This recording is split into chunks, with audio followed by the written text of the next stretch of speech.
बंदी छोड़ सतगुरु रामपाल जी परमेश्वर जी की जय हो।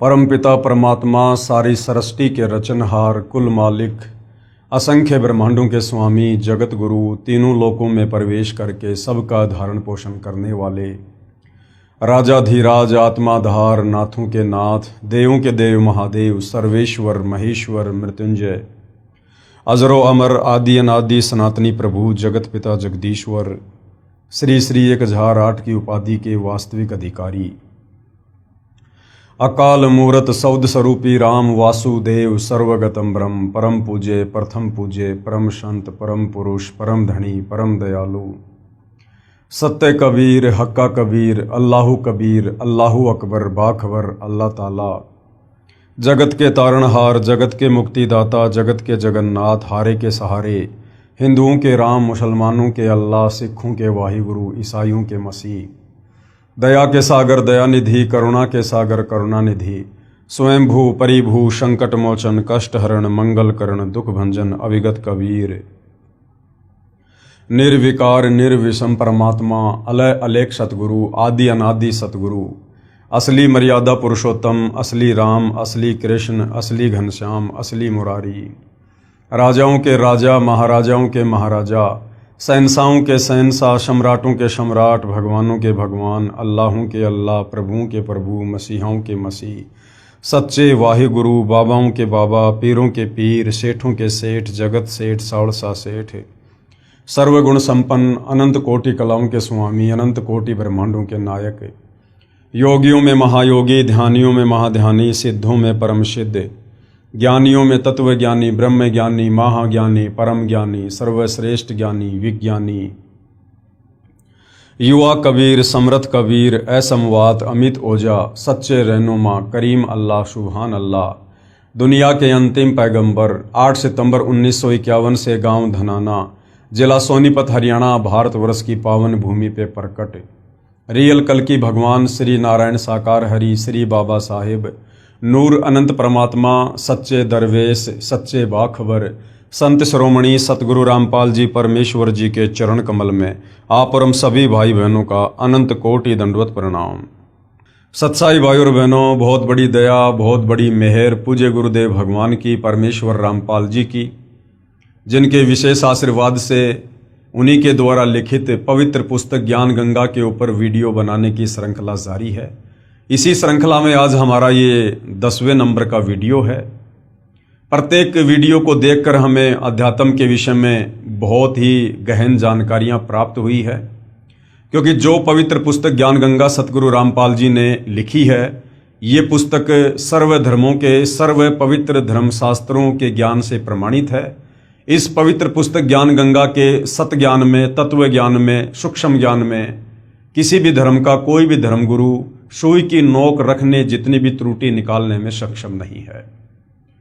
भाई और बहनों, वर्तमान में यदि इस पृथ्वी पर कहीं सत भक्ति है या शास्त्र अनुकूल साधना है तो केवल सतगुरु रामपाल जी परमेश्वर जी के चरणों में है।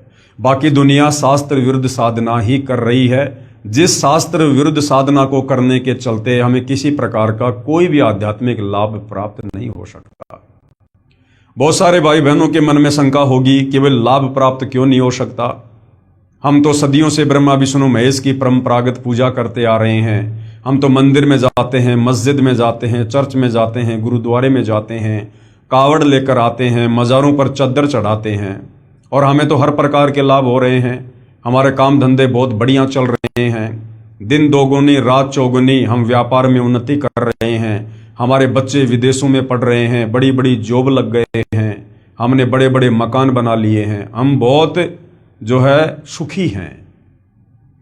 तो भाई और बहनों, यदि आप सतगुरु रामपाल जी परमेश्वर जी की वर्तमान में सही है तो आप शास्त्र वेदना कर रहे हैं। भले आप किसी मंदिर में कितना सोना चढ़ा रहे हैं, कितनी चांदी चढ़ा रहे हैं, कितने बड़े बड़े भंडारे और कथाएं क्यों ना करवा रहे हैं, यदि आप सतगुरु रामपाल जी की शरण में नहीं हैं तो आप किसी भी धर्म से संबंधित हैं, आप उन धर्मों की पवित्र पुस्तकों के विरुद्ध भक्ति कर रहे हैं। और रही बात आपकी इस भ्रमणा की कि हमें तो सर्व लाभ मिल रहे हैं, ये सर्व लाभ आपको वर्तमान शास्त्र विरुद्ध भक्ति के कारण नहीं मिल रहे हैं। ये आपकी आध्यात्मिक ज्ञानहीनता है। जब आप सतगुरु रामपाल जी के सत्संग सुनेंगे, सृष्टि रचना को सुनेंगे, तो आपको पता चलेगा कि शास्त्र विरुद्ध साधना करने के चलते भी व्यक्ति को जो लाभ होते हैं वो लाभ उसके पूर्व जन्मों की भक्ति के पुण्यों के प्रतिफल में होते हैं। यानी आपका मनुष्य जन्म कोई प्रथम बार नहीं हुआ है। जब से हम परमपिता परमेश्वर कबीर साहिब से बिछुड़कर, सतलोक से बिछुड़कर इस काल के साथ यहाँ 21 ब्रह्मांड में आए हैं, तब से न जाने हमारे कितने अनंत करोड़ जन्म हो चुके हैं, जिनमें करोड़ों अरबों मनुष्य जन्म भी शामिल हैं। और उन मनुष्य जन्मों में ये कबीर परमात्मा रह रहकर आप और हमें संभालते रहते हैं, हमें सत भक्ति दान देते रहते हैं, हमें परमात्मा भक्ति से चार्ज करते रहते हैं। परंतु हम अंतिम श्वास तक मर्यादा में रहकर विश्वास के साथ भक्ति नहीं कर पाते, जिस कारण मोक्ष से वंचित रह जाते हैं। लेकिन वो भक्ति करने के चलते हमारी आध्यात्मिक बैटरी चार्ज हो जाती है और फिर अगले जन्मों में भले हम शत भक्ति नहीं करते हैं, हम किसी तत्वदर्शी संत की शरण में नहीं होते हैं, फिर भी हमें उन पूर्व जन्मों की सत भक्ति के कारण हमें सर्व लाभ मिलते रहते हैं और हम ये सोचते हैं कि ये सर्व लाभ मुझे वर्तमान में जो मैं भक्ति कर रहा हूं उस भक्ति को करने के चलते मिल रहे हैं। तो भाई और बहनों, ऐसा बिल्कुल भी नहीं है। ये हमें परम संत के सत्संग सुनने से पता चलेगा, सृष्टि रचना को सुनने और समझने से पता चलेगा। तो भाई और बहनों, ये कलयुग है और हमारे जितने भी अच्छे कर्म थे, शुभ कर्म थे, जो पुण्य कर्म थे, वो हमने आज से पहले 3 युगों में, सतयुग, त्रेता, द्वापर में मनुष्य जन्म प्राप्त कर करके भोग लिए हैं। ज्यादातर हमने खर्च कर दिए हैं और वर्तमान में आप देखिएगा 90% लोग वर्तमान में भक्ति अवश्य करते हैं, वो चाहे किसी भी धर्म से संबंधित क्यों ना है, फिर भी उनकी दुर्गति हुई पड़ी है। देश का राजा भी उसी मंदिर में जाता है और देश का भिखारी भी उसी मंदिर के आगे भीख मांगता है। फिर दोनों में इतना अंतर क्यों? भाई और बहनों, दोनों ही शास्त्र विरुद्ध साधना कर रहे हैं। उस राजा के अभी पूर्व जन्मों के पुण्य चल रहे हैं, भिखारी के पूर्व जन्म के पुण्य समाप्त हो चुके हैं और जिस दिन उस राजा के पुण्य समाप्त होंगे उसकी भी ऐसी दुर्गति होगी, फिर आने वाले मनुष्य जन्म में या वर्तमान जन्म में भी हो सकती है। तो भाई और बहनों, इस आध्यात्मिक ज्ञान को अच्छे से समझने के लिए आप लोगों ने सृष्टि रचना को समझना बहुत ज़रूरी है। और ये जो सृष्टि रचना सतगुरु रामपाल जी परमेश्वर जी ने हमें समझाई है, हमें बताई है, सत्संगों में सुनाई है और अपनी पवित्र पुस्तकों में लिखी है, ये शास्त्र प्रमाणित है।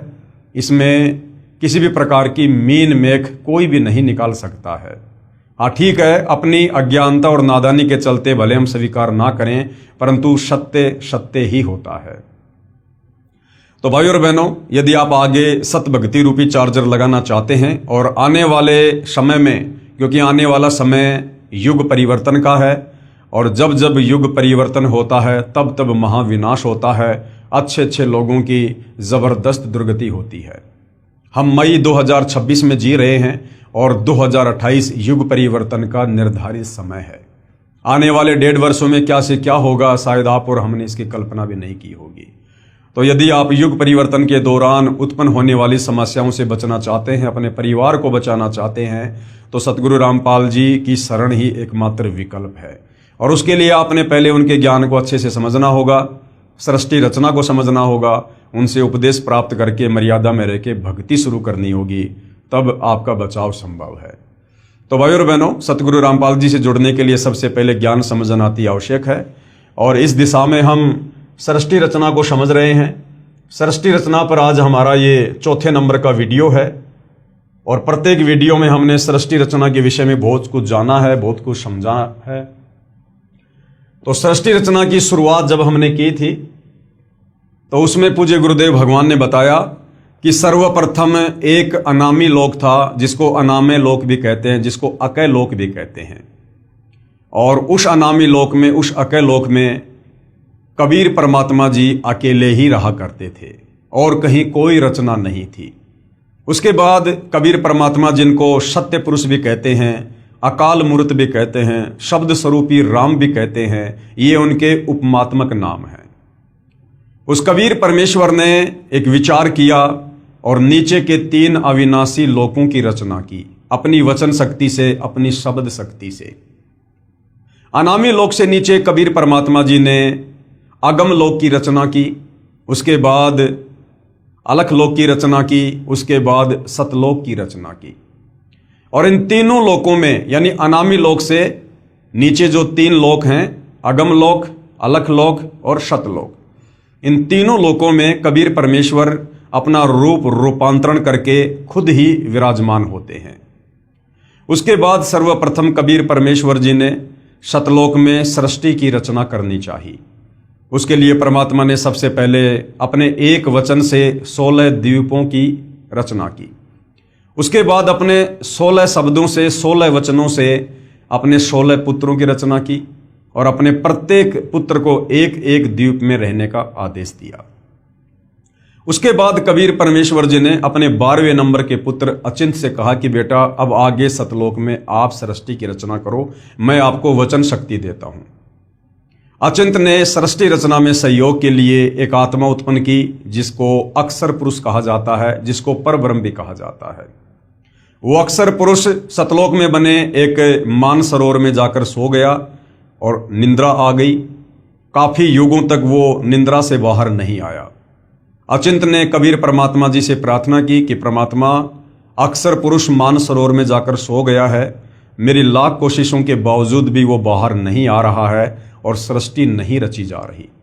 तब कबीर परमेश्वर जी ने अपने पुत्र अचिंत से कहा कि बेटा आप सृष्टि रचना करने में सक्षम भी नहीं है, जिसका काम उसी को साजे और करे तो मूर्ख बाजे। कबीर परमेश्वर जी ने उस मानसरोवर के जल से थोड़ा जल लिया और एक अंडा बनाया अपनी वचन शक्ति से। उस अंडे में एक आत्मा प्रवेश की और मानसरोवर के जल में अंडा छोड़ दिया। अंडा मानसरोवर के जल में नीचे जाता है और अंडे की गड़गड़ाहट से अक्षर पुरुष की निंद्रा भंग होती है। नींद खुलते ही अक्षर पुरुष ने अंडे की ओर गुस्से से देखा, जिससे अंडा 2 भाग हो जाता है।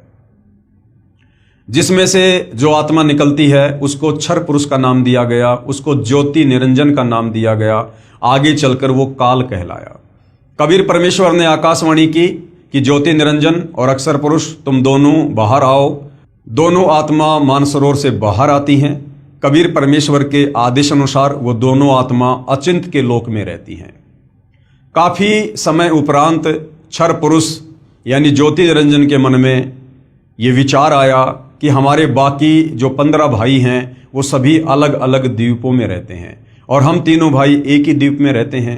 ये सोचकर क्षर पुरुष ज्योति निरंजन, जो आगे चलकर काल भी कहलाया, उसने अलग से राज्य प्राप्ति के लिए, अलग से द्वीप प्राप्ति के लिए एक पैर पर खड़ा होकर सतलोक में तप करना शुरू कर दिया। उससे पहले कबीर परमेश्वर जी ने और काफी आत्माओं की, असंख्य आत्माओं की सतलोक में उत्पत्ति कर दी थी और सभी को सर्व सुख प्रदान कर दिए थे। जब ये ज्योति निरंजन क्षर पुरुष सतलोक में एक पैर पर खड़ा होकर तप कर रहा था तो सतलोक में जो आत्माएं थी वो उसके ऊपर आसक्त हो गई और सोचने लगी कि देखो कितना जबरदस्त तप कर रहा है। कबीर परमेश्वर जी ने आत्माओं को समय समय पर सचेत किया कि बच्चों, इस नादान की नादानी को मत देखो, ये अपने कर्म फोड़ रहा है, तुम आराम से रहो, ठाट बाट से रहो, तुम्हें किसी चीज की कोई कमी नहीं है, इसकी तरफ ध्यान मत दो। हम सभी आत्माओं ने ऊपर से तो सावधानी दिखाई, लेकिन अंदर से हम उस ज्योति निरंजन को चाहने लगे और पतिव्रता पर्द से नीचे गिर गए, परमात्मा के दिल से हम उतर गए। जब काल ने सत्ययुग तप किया तो कबीर परमेश्वर जी ने पूछा कि भाई आप तप क्यों कर रहे हो, आपको क्या चाहिए? तो क्षर पुरुष ने कहा कि मैं जहां रह रहा हूं वो जगह मेरे लिए कम है, मुझे अलग से राज्य प्रदान कीजिए। कबीर परमेश्वर ने क्षर पुरुष को 21 ब्रह्मांड दे दिए जो सतलोक में ही थे।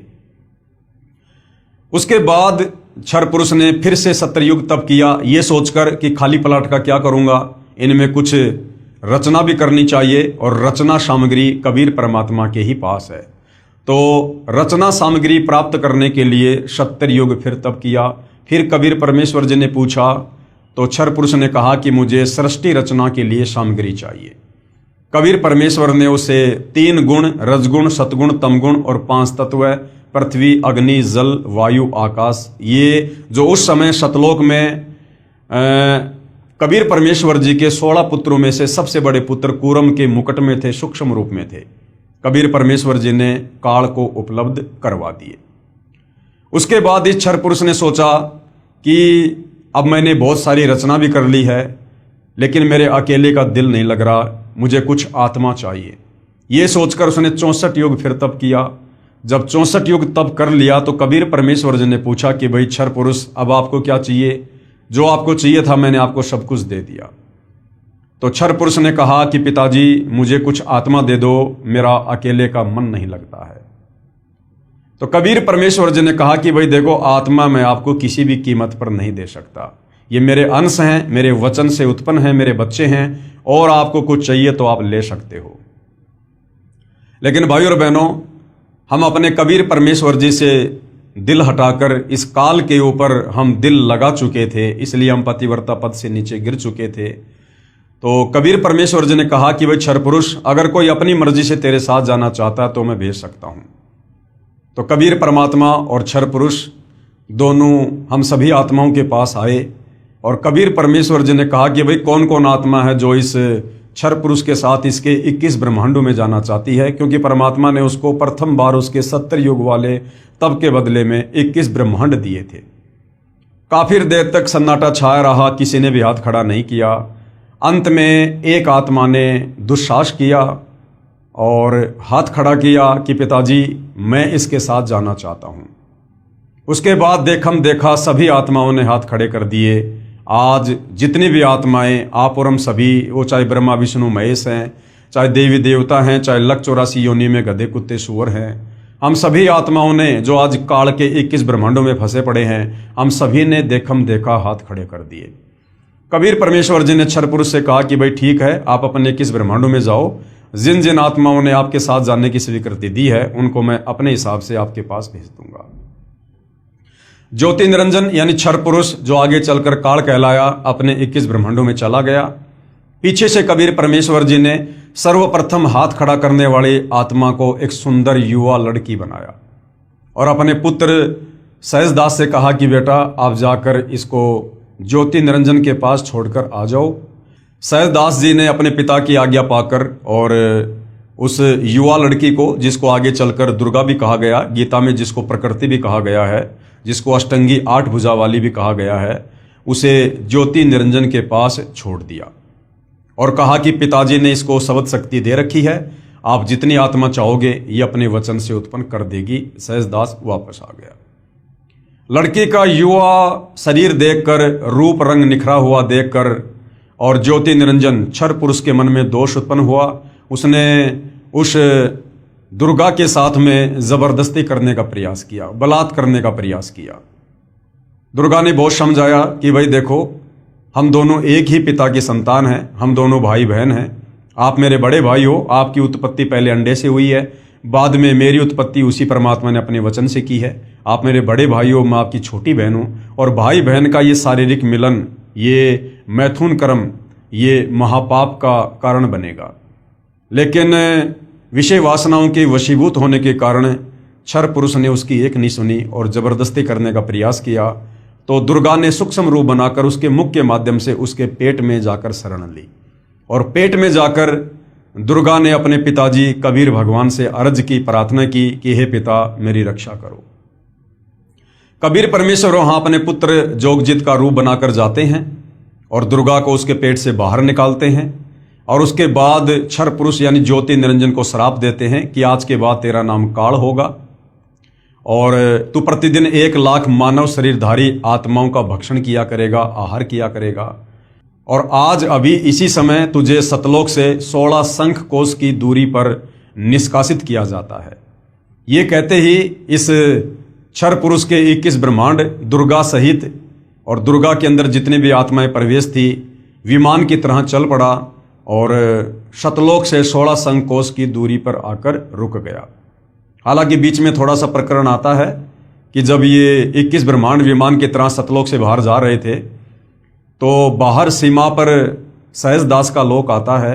वहां पर ही क्षर पुरुष ने अपने भाई से अर्ज की कि मेरे विमान को यहाँ पर उतार लो, परमात्मा जी से आप प्रार्थना करो, मेरे से बहुत बड़ी गलती हो गई है।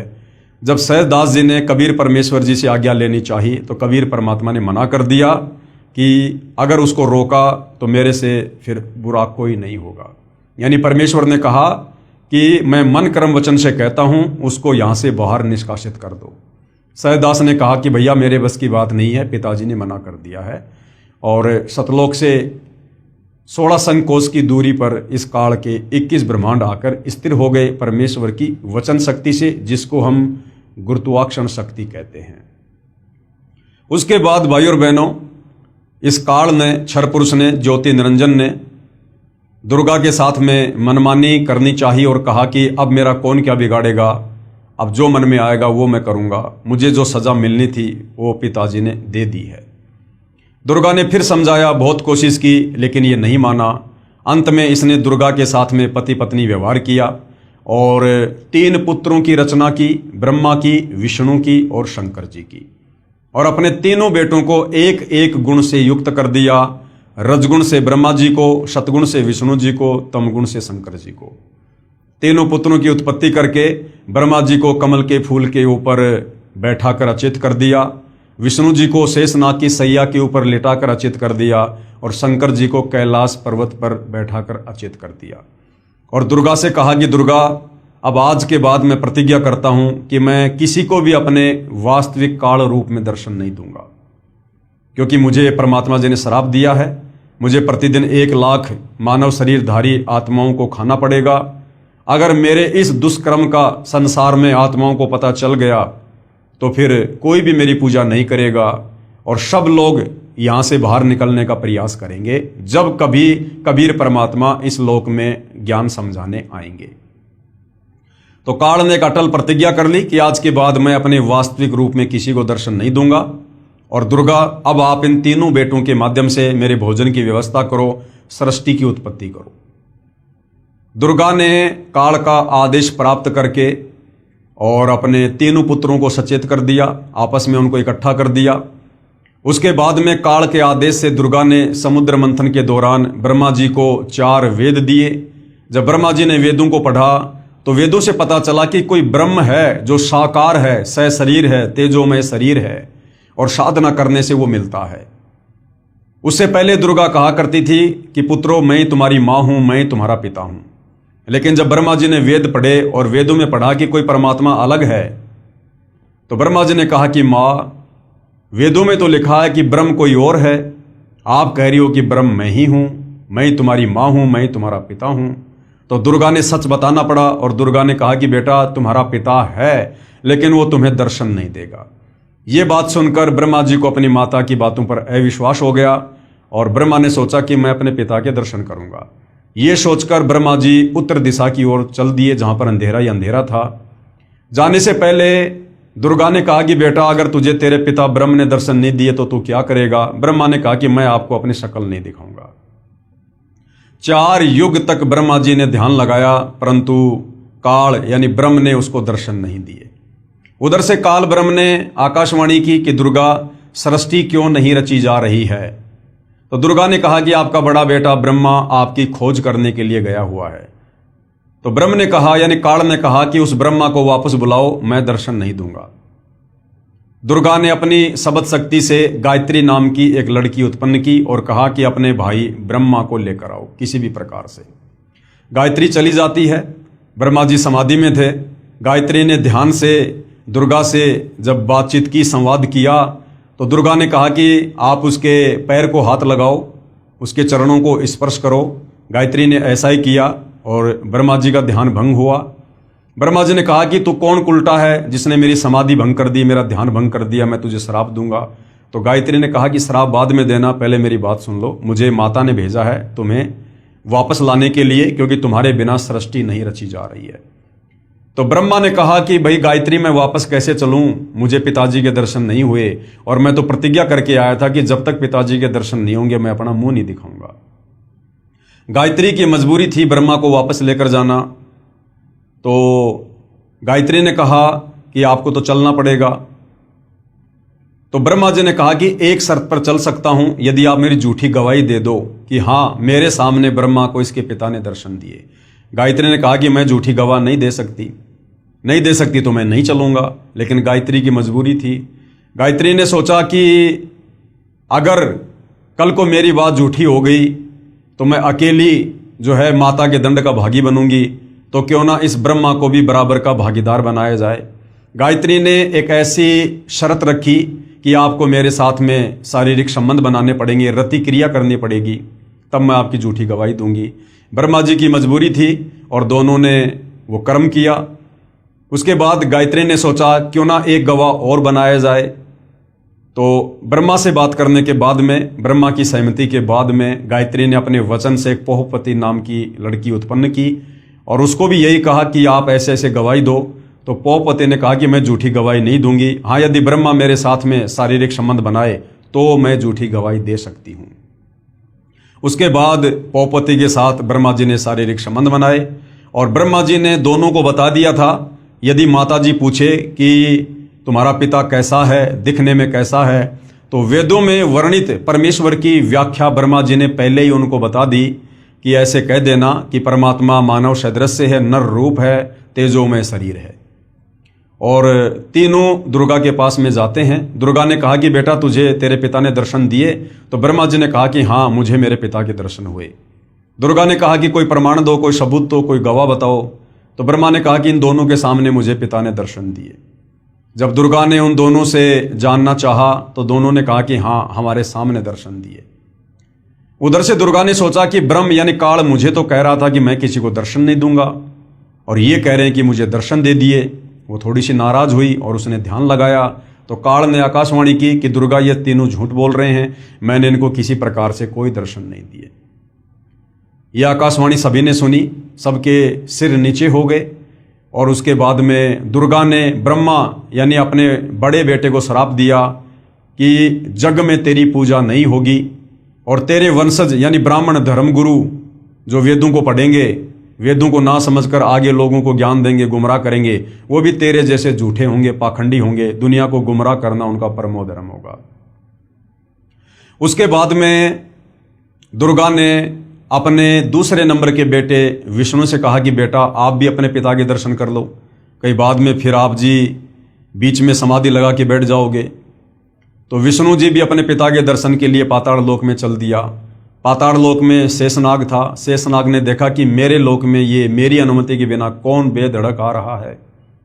तो शेषनाग ने अपने 1000 फणों से विष छोड़ दिया, जिसके चलते विष्णु जी का पूरा शरीर नीला हो गया, काला हो गया।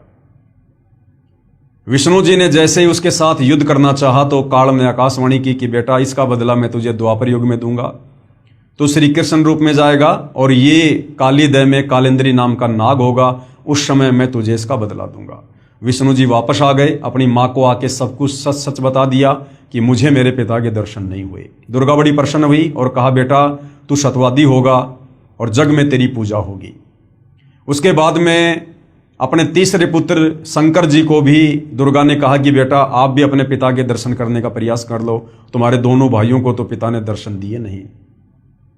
शंकर जी इस मामले में थोड़े समझदार निकले। उन्होंने कहा कि माता जब मेरे दोनों बड़े भाइयों को मेरे पिता ने दर्शन नहीं दिए तो फिर मैं व्यर्थ में क्यों प्रयास करूं।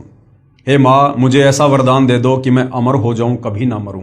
तो दुर्गा ने कहा कि बेटा इस 21 ब्रह्मांड में ये अमरत्व का वरदान नहीं मिल सकता, यहाँ जिसका जन्म हुआ है उसकी मृत्यु निश्चित है। लेकिन शंकर जी को ध्यान लगाने की विधि बताई, जिसके चलते शंकर जी की उम्र अपने दोनों भाइयों से 7 गुना ज्यादा है। उसके बाद भाइयों और बहनों, काल के आदेश से दुर्गा ने समुद्र मंथन पर अपने तीनों पुत्रों ब्रह्मा विष्णु महेश को भेज दिया और कहा कि समुद्र मंथन में जो भी वस्तु निकले उसकी मुझे जानकारी देना और उनको अलग अलग रखना। समुद्र मंथन हुआ। दुर्गा समुद्र में जाकर अपने 3 रूप बनाती है। 3 लड़कियों के रूप में दुर्गा प्रकट होती है, बाहर भी खड़ी हुई है। और जब 3 लड़कियां लेकर ब्रह्मा विष्णु महेश बाहर आते हैं तो दुर्गा ने कहा कि सबसे पहले कौन सी लड़की आई? तो कहा जी ये वाली आई। तो दुर्गा ने उसका नाम सावित्री रखा और उसकी शादी ब्रह्मा जी के साथ कर दी। दूसरी का नाम लक्ष्मी रखा और विष्णु जी को दे दी। तीसरी का नाम पार्वती रखा और शंकर जी के साथ में शादी कर दी और तीनों को अपने अपने लोक में भेज दिया और तीनों को एक एक गुण से युक्त कर दिया। ब्रह्मा जी को रजोगुण से युक्त कर दिया, जिसके चलते तीनों लोकों के प्राणी रजोगुण के प्रभाव से संतान उत्पत्ति करते हैं। विष्णु जी को सतोगुण से युक्त कर दिया, जिस सतोगुण के प्रभाव के चलते सभी आपस में मोह ममता में बंधे हुए हैं। शंकर जी को तमोगुण से युक्त कर दिया, जिसके चलते फिर मनमुटाव, राग द्वेष, ईर्ष्या, लड़ाई झगड़े यानी संहार का कार्य तमोगुण के कारण शंकर जी करते हैं। और इस प्रकार से इस काल के 21 ब्रह्मांड की सृष्टि चल रही है।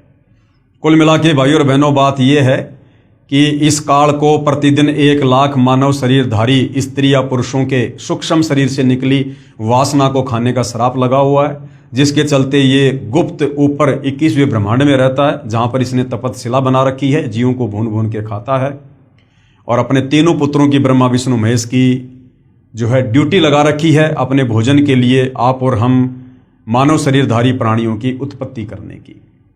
तो भाइयों और बहनों, और यहाँ कुछ भी लेना देना नहीं है। काल ने केवल अपने भोजन के लिए सारी व्यवस्था कर रखी है और हम सभी प्राणी समय समय पर अपने कर्मों का दंड भोगने के लिए कभी लक 84 योनि में गधे कुत्ते सुअर बनते हैं, कभी नरक में जाते हैं, कभी स्वर्ग में जाते हैं।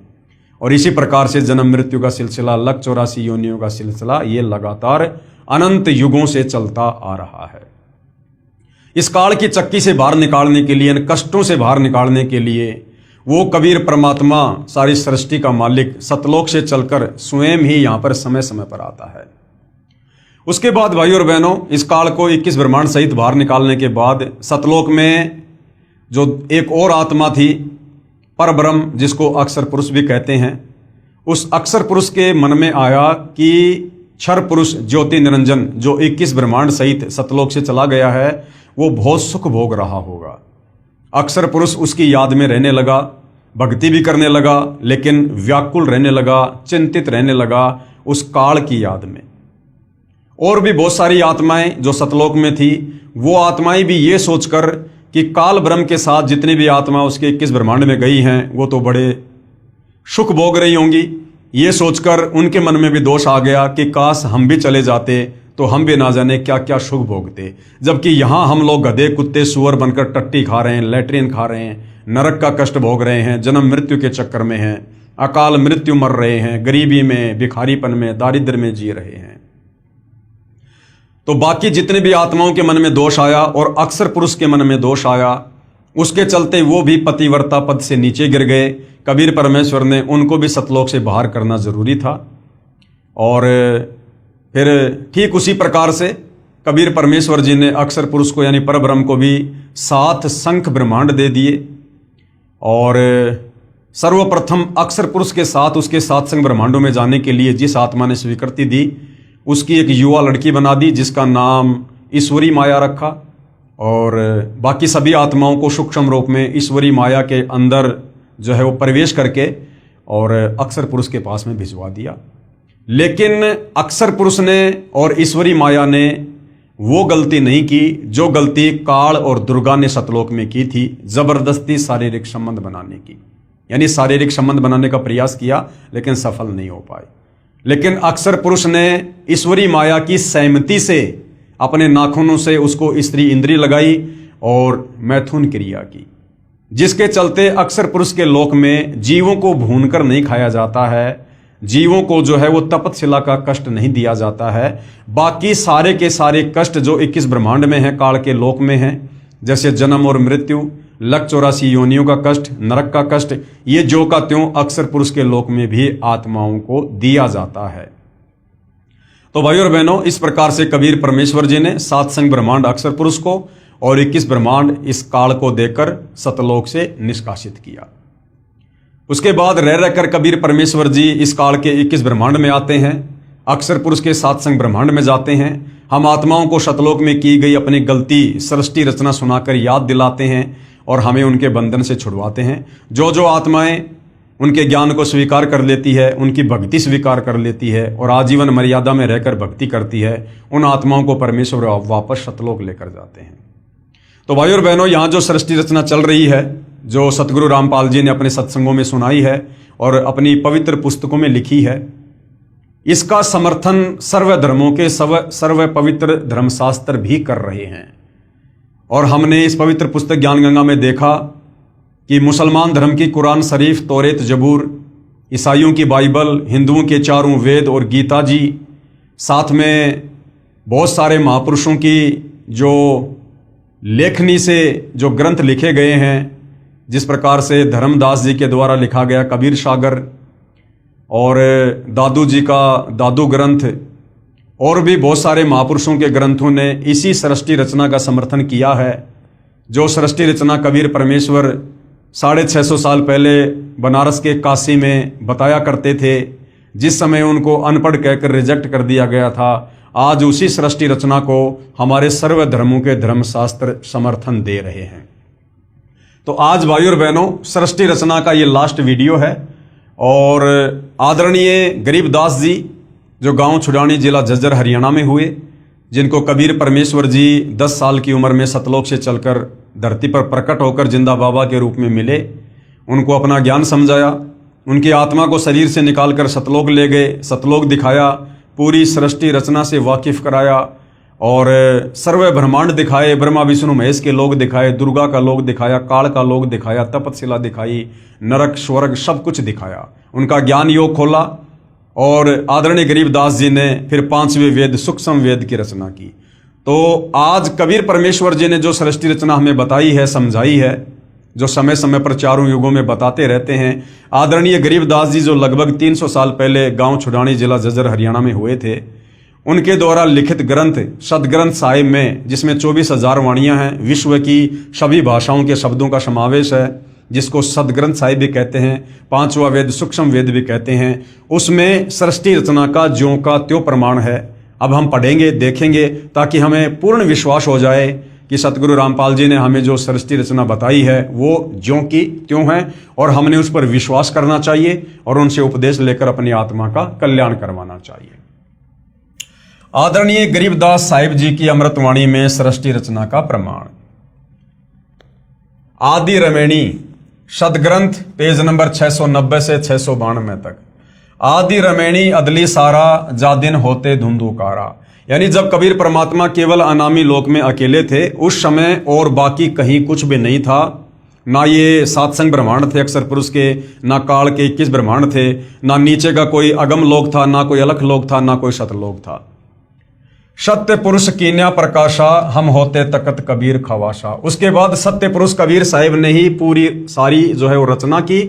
और आदरणीय गरीबदास जी कहते हैं कि उस समय हम कबीर परमात्मा जी के दरबार में नौकर थे। यानी भाइयों और बहनों, जब हम भक्ति मार्ग में आगे बढ़ेंगे तो हमें पता चलेगा कि आदरणीय गरीबदास जी की भूमिका, एक भगत की भूमिका भी कबीर परमात्मा ने इस अध्यात्म को समझाने के लिए और 5वें वेद सूक्ष्म वेद सदग्रंथ साहिब की रचना करवाने के लिए खुद ही भूमिका की थी। मन मोहिनी सिरजी माया सत्य पुरुष एक ख्याल बनाया। मन मोहिनी सिरजी माया, यानी सतलोक में कबीर परमेश्वर जी ने जब ये काल तप कर रहा था, 21 ब्रह्मांड दे दिए थे, तो सबसे पहले 21 ब्रह्मांड में जाने के लिए जिस आत्मा ने हाथ खड़ा किया था, कबीर परमात्मा ने एक सुंदर युवा मन मोहिनी लड़की का रूप उसको दिया, जिसको माया भी कहते हैं, दुर्गा भी कहते हैं, और वो काल के पास में परमात्मा ने भेजी थी। तो कहते हैं मन मोहिनी सिरजी माया और सत्य पुरुष एक ख्याल बनाया। धर्मराय सिरजे दरबानी 64 जुग तब सेवा ठानी। और इस धर्मराय यानी काल की उत्पत्ति भी परमात्मा ने अंडे से की थी और उसके 64 युग के बदले में कबीर परमेश्वर ने उसको आत्माएं दी थी। पुरुष पृथ्वी जाकू दीनी, यानी 21 ब्रह्मांड परमात्मा ने उसको दिए। राज करो देवा आधीनी, और कबीर परमेश्वर जी ने कहा कि आधीनी के साथ में सत का राज करना। ब्रह्मांड 21 राज तुम दीन्या, मन की इच्छा सब जुग लीन्या। माया मूल रूप एक छाजा, और मोही लिए जिन धर्म राजा। यानी जो युवा लड़की कबीर परमेश्वर जी ने बनाकर क्षर पुरुष के पास भेजी थी, उसका युवा रूप देखकर काल वासना से प्रेरित हो गया, यानी धर्मराज को कामदेव ने मोह लिया। धर्म का मन, यानी उस काल का मन चंचल चितधारा, मन माया का रूप विचारा। दुर्गा का सुंदर रूप देखकर ये काल जो है, क्षरपुरुष जो है, डगमग हो गया। चंचल चेरी चपल चिरागा, या के परसे सरबस जागा। धर्मराय कीन्या मन का भागी, विषय वासना संग से जागी। आदि पुरुष अदली अनरागी, धर्मराय दिया दिल से त्यागी। उस मंद कर्म को करने के चलते, यानी दुर्गा के साथ में जो जबरदस्ती काल ने करनी चाहिए, उसके चलते कबीर परमात्मा ने धर्मराय यानी क्षर पुरुष को, काल को दिल से त्याग दिया। पुरुष लोक से दिया ढहाई, यानी सतलोक से बाहर निकाल दिया। अगम दीप चली आए भाई। सहज दास जिस दीप रहनता। जब ये काल 21 ब्रह्मांड सही सतलोक से जा रहा था तो आगे चलकर सहज दास का लोक था, वहां पर इसने अपना विमान रोकने की सहज दास से प्रार्थना की। कारण कौन कौन कुलपन था। धर्मराय बोले दरबानी, इस काल ने, जिसको धर्मराय भी कहते हैं क्षर पुरुष, ये बोला सुनो सहज दास ब्रह्मज्ञानी कि हे बड़े भाई मेरी बात सुनो। 64 युग हम सेवा कीनी, मैंने 64 युग तक एक पैर पे खड़ा होके तप किया। पुरुष पृथ्वी हमको दीनी, तब परमात्मा ने मुझे ये अलग से राज्य दिया। चंचल रूप भया मन मोरा, उस युवा लड़की को देखकर मेरा मन चंचल हो गया और मैंने बदतमीजी की। मन मोहिनी ठगिया भोरा, और उसने मुझे ठग लिया, यानी मैं उसके ऊपर आसक्त हो गया, जिस कारण से परमात्मा जी नाराज हो गए। सत्य पुरुष के ना मन भाए, यानी कबीर परमात्मा के मैं दिल से उतर गया, उनके मन नहीं भाया। पुरुष लोक से हम चली आए और मेरे को सतलोक से बाहर निकाल दिया। अगर दीप सुनत बड़भागी, सहज दास मेटो मन पागी, यानी अब आप मेरे इस 21 ब्रह्मांड को, विमान को अपने लोक में रख लो, मैं यहां रह जाऊंगा। बोले सहज दास दिलदानी, हम तो चाकर सत सहदानी। सहज दास जी बोले भाई मैं तो कबीर परमात्मा का नौकर हूं, सत्य पुरुष से अर्ज गुजारूं तब तुम्हारा विमान उतारूं। पहले मैं कबीर भगवान से, सत्य पुरुष से प्रार्थना करूंगा, अगर उनकी आज्ञा होगी तो मैं तेरे विमान को यहां पर रोकूंगा। सहज दास को किया पियाना, सहज दास कबीर परमेश्वर जी के पास में गए, सत्य लोक लिया परवाना, यानी सतलोक के लिए चल दिए। सत्य पुरुष साहिब सरभंगी, अविगत अदली अचल अभंगी, यानी कबीर परमेश्वर की उन्होंने तरह तरह से महिमा की। धर्मराय तुमरा दरबानी, कि एक वो क्षर पुरुष वो धर्मराय आपके दरबार का नौकर, अगर दीप चली गए प्राणी। कौन हुक्म अदली एक साचा, हे कबीर परमात्मा मेरे लिए क्या आदेश है, उसके विमान को रोकना है या नहीं रोकना है। विषय लोक जा तीन्यू बाचा, कबीर परमात्मा ने कहा कि उसको विषय लोक में जाने दो, उसको यहां से बाहर निकलने दो। तीन्यू बाचा यानी मन कर्म वचन से कहता हूं, उसको यहां से निकालो। सहज विमान चले अधिकाई, छिन में अगर दीप चली आई। सहज दास पल भर में वहां से वापस आ गया।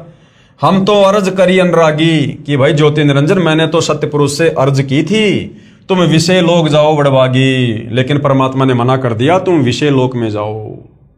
धर्मराय के चले विमाना, और 21 ब्रह्मांड विमान की तरह वहां से चल पड़े। मान सरोवर आए प्राणा, उसके बाद सतलोक में एक मान सरोवर है, वहां पर वो विमान आया। मान सरोवर रहन न पाए, काल ने वहां पर रहने की कोशिश की लेकिन परमात्मा ने वहां भी नहीं रहने दिया। दरे कबीरा थाना लाए, वहां पर कबीर परमात्मा खुद ही बैठे हुए थे। बंकनाल की विस्मी बाटी, तहां कबीरा रोकी घाटी। इन पांचों मिल जगत बंधाना, लख 84 जीव संताना।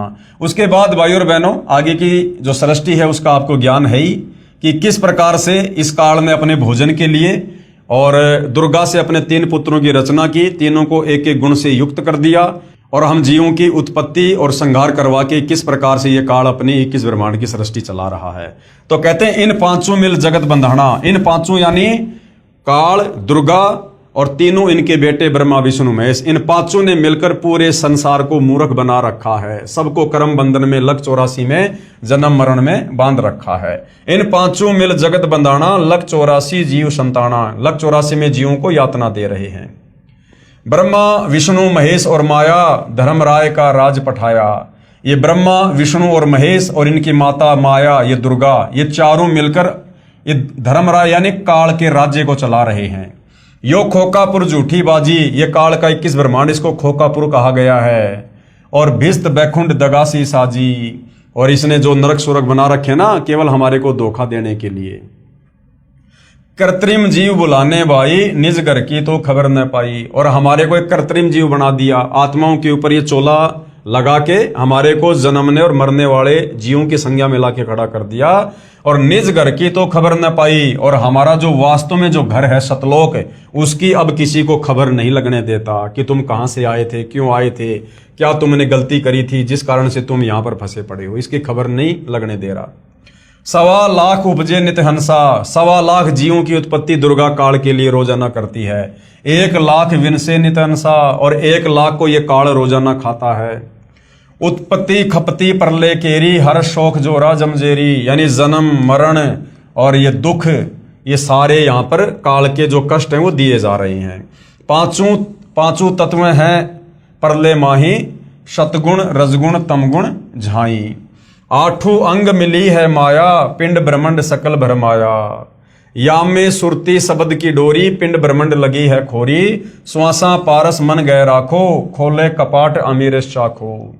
यानी कबीर परमेश्वर जी आकर जो श्वासों का नाम देते हैं, सतनाम देते हैं, उससे फिर हमारा ज्ञान योग खुलता है और हमें यहां से बाहर निकलने का रास्ता मिलता है। सुनाऊं हंस शब्द सुनदासा, अगम दीप है अग है बासा। फिर कबीर परमेश्वर तत्वदर्शी संत के रूप में आते हैं और हमें फिर वास्तविक ज्ञान बताते हैं, भक्ति देते हैं और हमें फिर अगम दीप यानी सबसे आगे का जो दीप है, जो सतलोक है, हमें उसकी जानकारी देते हैं। भवसागर जमदंड जमाना, धर्मराय का है तलबाना। पांचों ऊपर पद की नगरी, बाट विहंगम बंकी डगरी। इन पांचों के ऊपर दुर्गा काल और ब्रह्मा विष्णु महेश के ऊपर वो वास्तविक वो नगर है, सतलोक है, जहां पर जाना इतनी आसान बात नहीं है। हमरा धर्मराय से दावा, भवसागर में जीव भरमावा। कबीर परमेश्वर का जो है इस धर्मराज यानी काल के साथ में एग्रीमेंट है। हम तो कहें अगम की वाणी, जहां अविगत अदली आप बिनानी। बंदी छोड़ हमारा नामम, अजर अमर है अस्त्र ठामर। जुगन जुगन हम कहते आए, जम जोरा से हंस छुड़ाए। यानी युगों युगों से हम यहाँ पर आ रहे हैं, सृष्टि रचना बता रहे हैं, ज्ञान समझा रहे हैं। जम यानी काल, जोरा यानी मौत, इससे हम जीवों को छुटाने का प्रयास करते हैं। जो कोई माने शब्द हमारा, जो हमारे ज्ञान को स्वीकार कर लेता है, भवसागर नहीं भरमै धारा, वो दोबारा काल के किस ब्रह्मांड में नहीं आता, उसका मोक्ष हो जाता है। या में सुरती शब्द का लेखा, तन अंदर मन कहो किन देखा। दास गरीब अगम की वाणी, खोजा हंसा शब्द सैदानी। उपरोक्त अमृतवाणी का भावार्थ है कि आदरणीय गरीबदास साहिब जी ने भी यही कहा है कि यहाँ पहले केवल अंधकार था तथा पूर्ण परमात्मा कबीर साहिब जी सतलोक में तख्त सिंहासन पर विराजमान थे। हम वहां चाकर थे यानी नौकर थे। परमात्मा ने ज्योति निरंजन को उत्पन्न किया, फिर उसके तप के प्रतिफल में 21 ब्रह्मांड प्रदान किए। फिर माया यानी प्रकृति, जिसको दुर्गा भी कहते हैं, उसकी उत्पत्ति की। युवा दुर्गा के रूप पर मोहित होकर ज्योति निरंजन यानी ब्रह्म ने दुर्गा यानी प्रकृति से बलात्कार करने की चेष्टा की। ब्रह्म यानी काल को उसकी सजा मिली, उसे सतलोक से निकाल दिया तथा श्राप लगा कि 1 लाख मानव शरीरधारी प्राणियों का प्रतिदिन आहार करेगा, 1.25 लाख उत्पन्न करेगा। यहां सभी प्राणी जन्म मृत्यु का कष्ट उठा रहे हैं। यदि कोई पूर्ण परमात्मा का वास्तविक शब्द, सच्चा नाम जाप मंत्र हमारे से प्राप्त करेगा, उसको काल की बंद से छुड़वा देंगे। हमारा बंदी छोड़ नाम है, यानी जो काल के कर्म बंधनों से छुड़वा दे, सतलोक में भेज दे, उसको कहते हैं बंदी छोड़। आदरणीय गरीबदास जी अपने गुरु व प्रभु कबीर परमात्मा के आधार पर कह रहे हैं कि सच्चे मंत्र अर्थात सतनाम व सार शब्द की प्राप्ति कर लो, पूर्ण मोक्ष हो जाएगा। नहीं तो नकली नामदाता संतों व महंतों की मीठी मीठी बातों में फंसकर शास्त्र विधि रहित साधना करके काल जाल में रह जाओगे, फिर कष्ट पर कष्ट उठाओगे। कहने का मतलब भाई और बहनों, हमें सृष्टि रचना पर विश्वास हो, इसके लिए महापुरुषों की जो है ये बातें बताई जा रही हैं। तो आदरणीय गरीबदास जी के सदग्रंथ साहिब में भी सृष्टि रचना का ज्यों का त्यों प्रमाण है। संत गरीबदास जी कृत अमर ग्रंथ के अध्याय हंस परमहंस की कथा की वाणी नंबर 37 और 43 में क्या कहा गया है सृष्टि रचना को लेकर। माया आदि निरंजन भाई, और अपने जाए आपे खाई। ये दुर्गा, ये माया, ये खुद ही पैदा करती है और खुद ही ये काल के पास में भोजन के लिए भेज देती है। यानी कहने का मतलब है भाई और बहनों, ये खुद ही पैदा करते हैं। ये काल और दुर्गा, ब्रह्मा विष्णु महेश को भी पैदा किया, फिर उसके बाद आप और हम सभी जीवों को पैदा किया। यानी हम सब यहाँ 21 ब्रह्मांड में काल और दुर्गा की संतान हैं, इसी से उत्पन्न हैं। और ये फिर सबको तपस्या पे भून भून के खाते हैं सबको। एक सत्संग में गुरुदेव ने बताया कि ये दुर्गा भी, ये दुर्गा और काल ये दोनों जीवों को खाते हैं, दोनों के दोनों। क्योंकि मालिक ने बताया जब घर में भोजन बनता है तो पत्नी भी खाती है।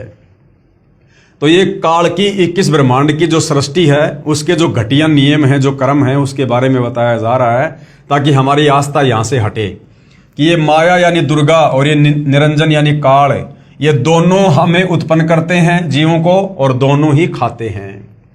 ब्रह्मा विष्णु महेश चेला, ओम सोहम का है खेला। शिखर शून्य में धर्म अन्यायी, जिन शक्ति डायन महल पठाई। शिखर शून्य में यानी 21वें ब्रह्मांड के टॉप मोस्ट पैलेस पर, उस ब्रह्मलोक में शिखर शून्य में सबसे ऊपर 21 ब्रह्मांड में ये धर्म यानी ये काल अन्यायी रहता है। जिन शक्ति डायन महल पठाई, और जिसने दुर्गा को यहाँ पर जीवों की उत्पत्ति और जो है प्रलय के लिए यहाँ पर एक जिम्मेदारी दे रखी, एक नौकरी दे रखी है। लाख गराज से नित उठ दूती, और ये दुर्गा क्या करती है, ये प्रतिदिन 1 लाख को मारती है अपने पति के भोजन के लिए। माया आदि तकत की कुत्ती, 1.25 लाख गढ़िए नित भांडे, और 1.25 लाख की रोजाना उत्पत्ति करती है। हंसा उत्पत्ति प्रलय डांडे। ये तीनों चेला बटपारी, ये ब्रह्मा विष्णु महेश, ये इन तीनों को इस काल का चेला कहा है। ये तीनों काल के बेटे हैं, उसके लिए भोजन तैयार करते हैं। ये तीनों चेला बटपारी सिरजे पुरुषा सिरजे नारी, जो रजोगुण के प्रभाव से जो है स्त्री और पुरुषों की उत्पत्ति करते हैं और फिर अपने पिता के लिए भोजन तैयार करते हैं। खोकापुर में जीव भुलाए, शौपन बहिस्त बैकुंठ बनाए। आप और हम सबको यहाँ पर धोखा देकर जन्म और मरण के चक्कर में डाल रखा है, कभी स्वर्ग में, कभी नरक में, कभी लक 84 में। यो अरहट का कुआ लोई, या गढ़बंध्या है सब कोई। 21 ब्रह्मांड काल का ये अरहट का कुआ है। जन्म लेना मरना, जन्म लेना मरना, लक 84 में, स्वर्ग में, नरक में। कीड़ी यानी चीटी, कुंजर यानी हाथी, और अवतारा यानी ब्रह्मा विष्णु महेश जो ये अवतार रूप में आते हैं।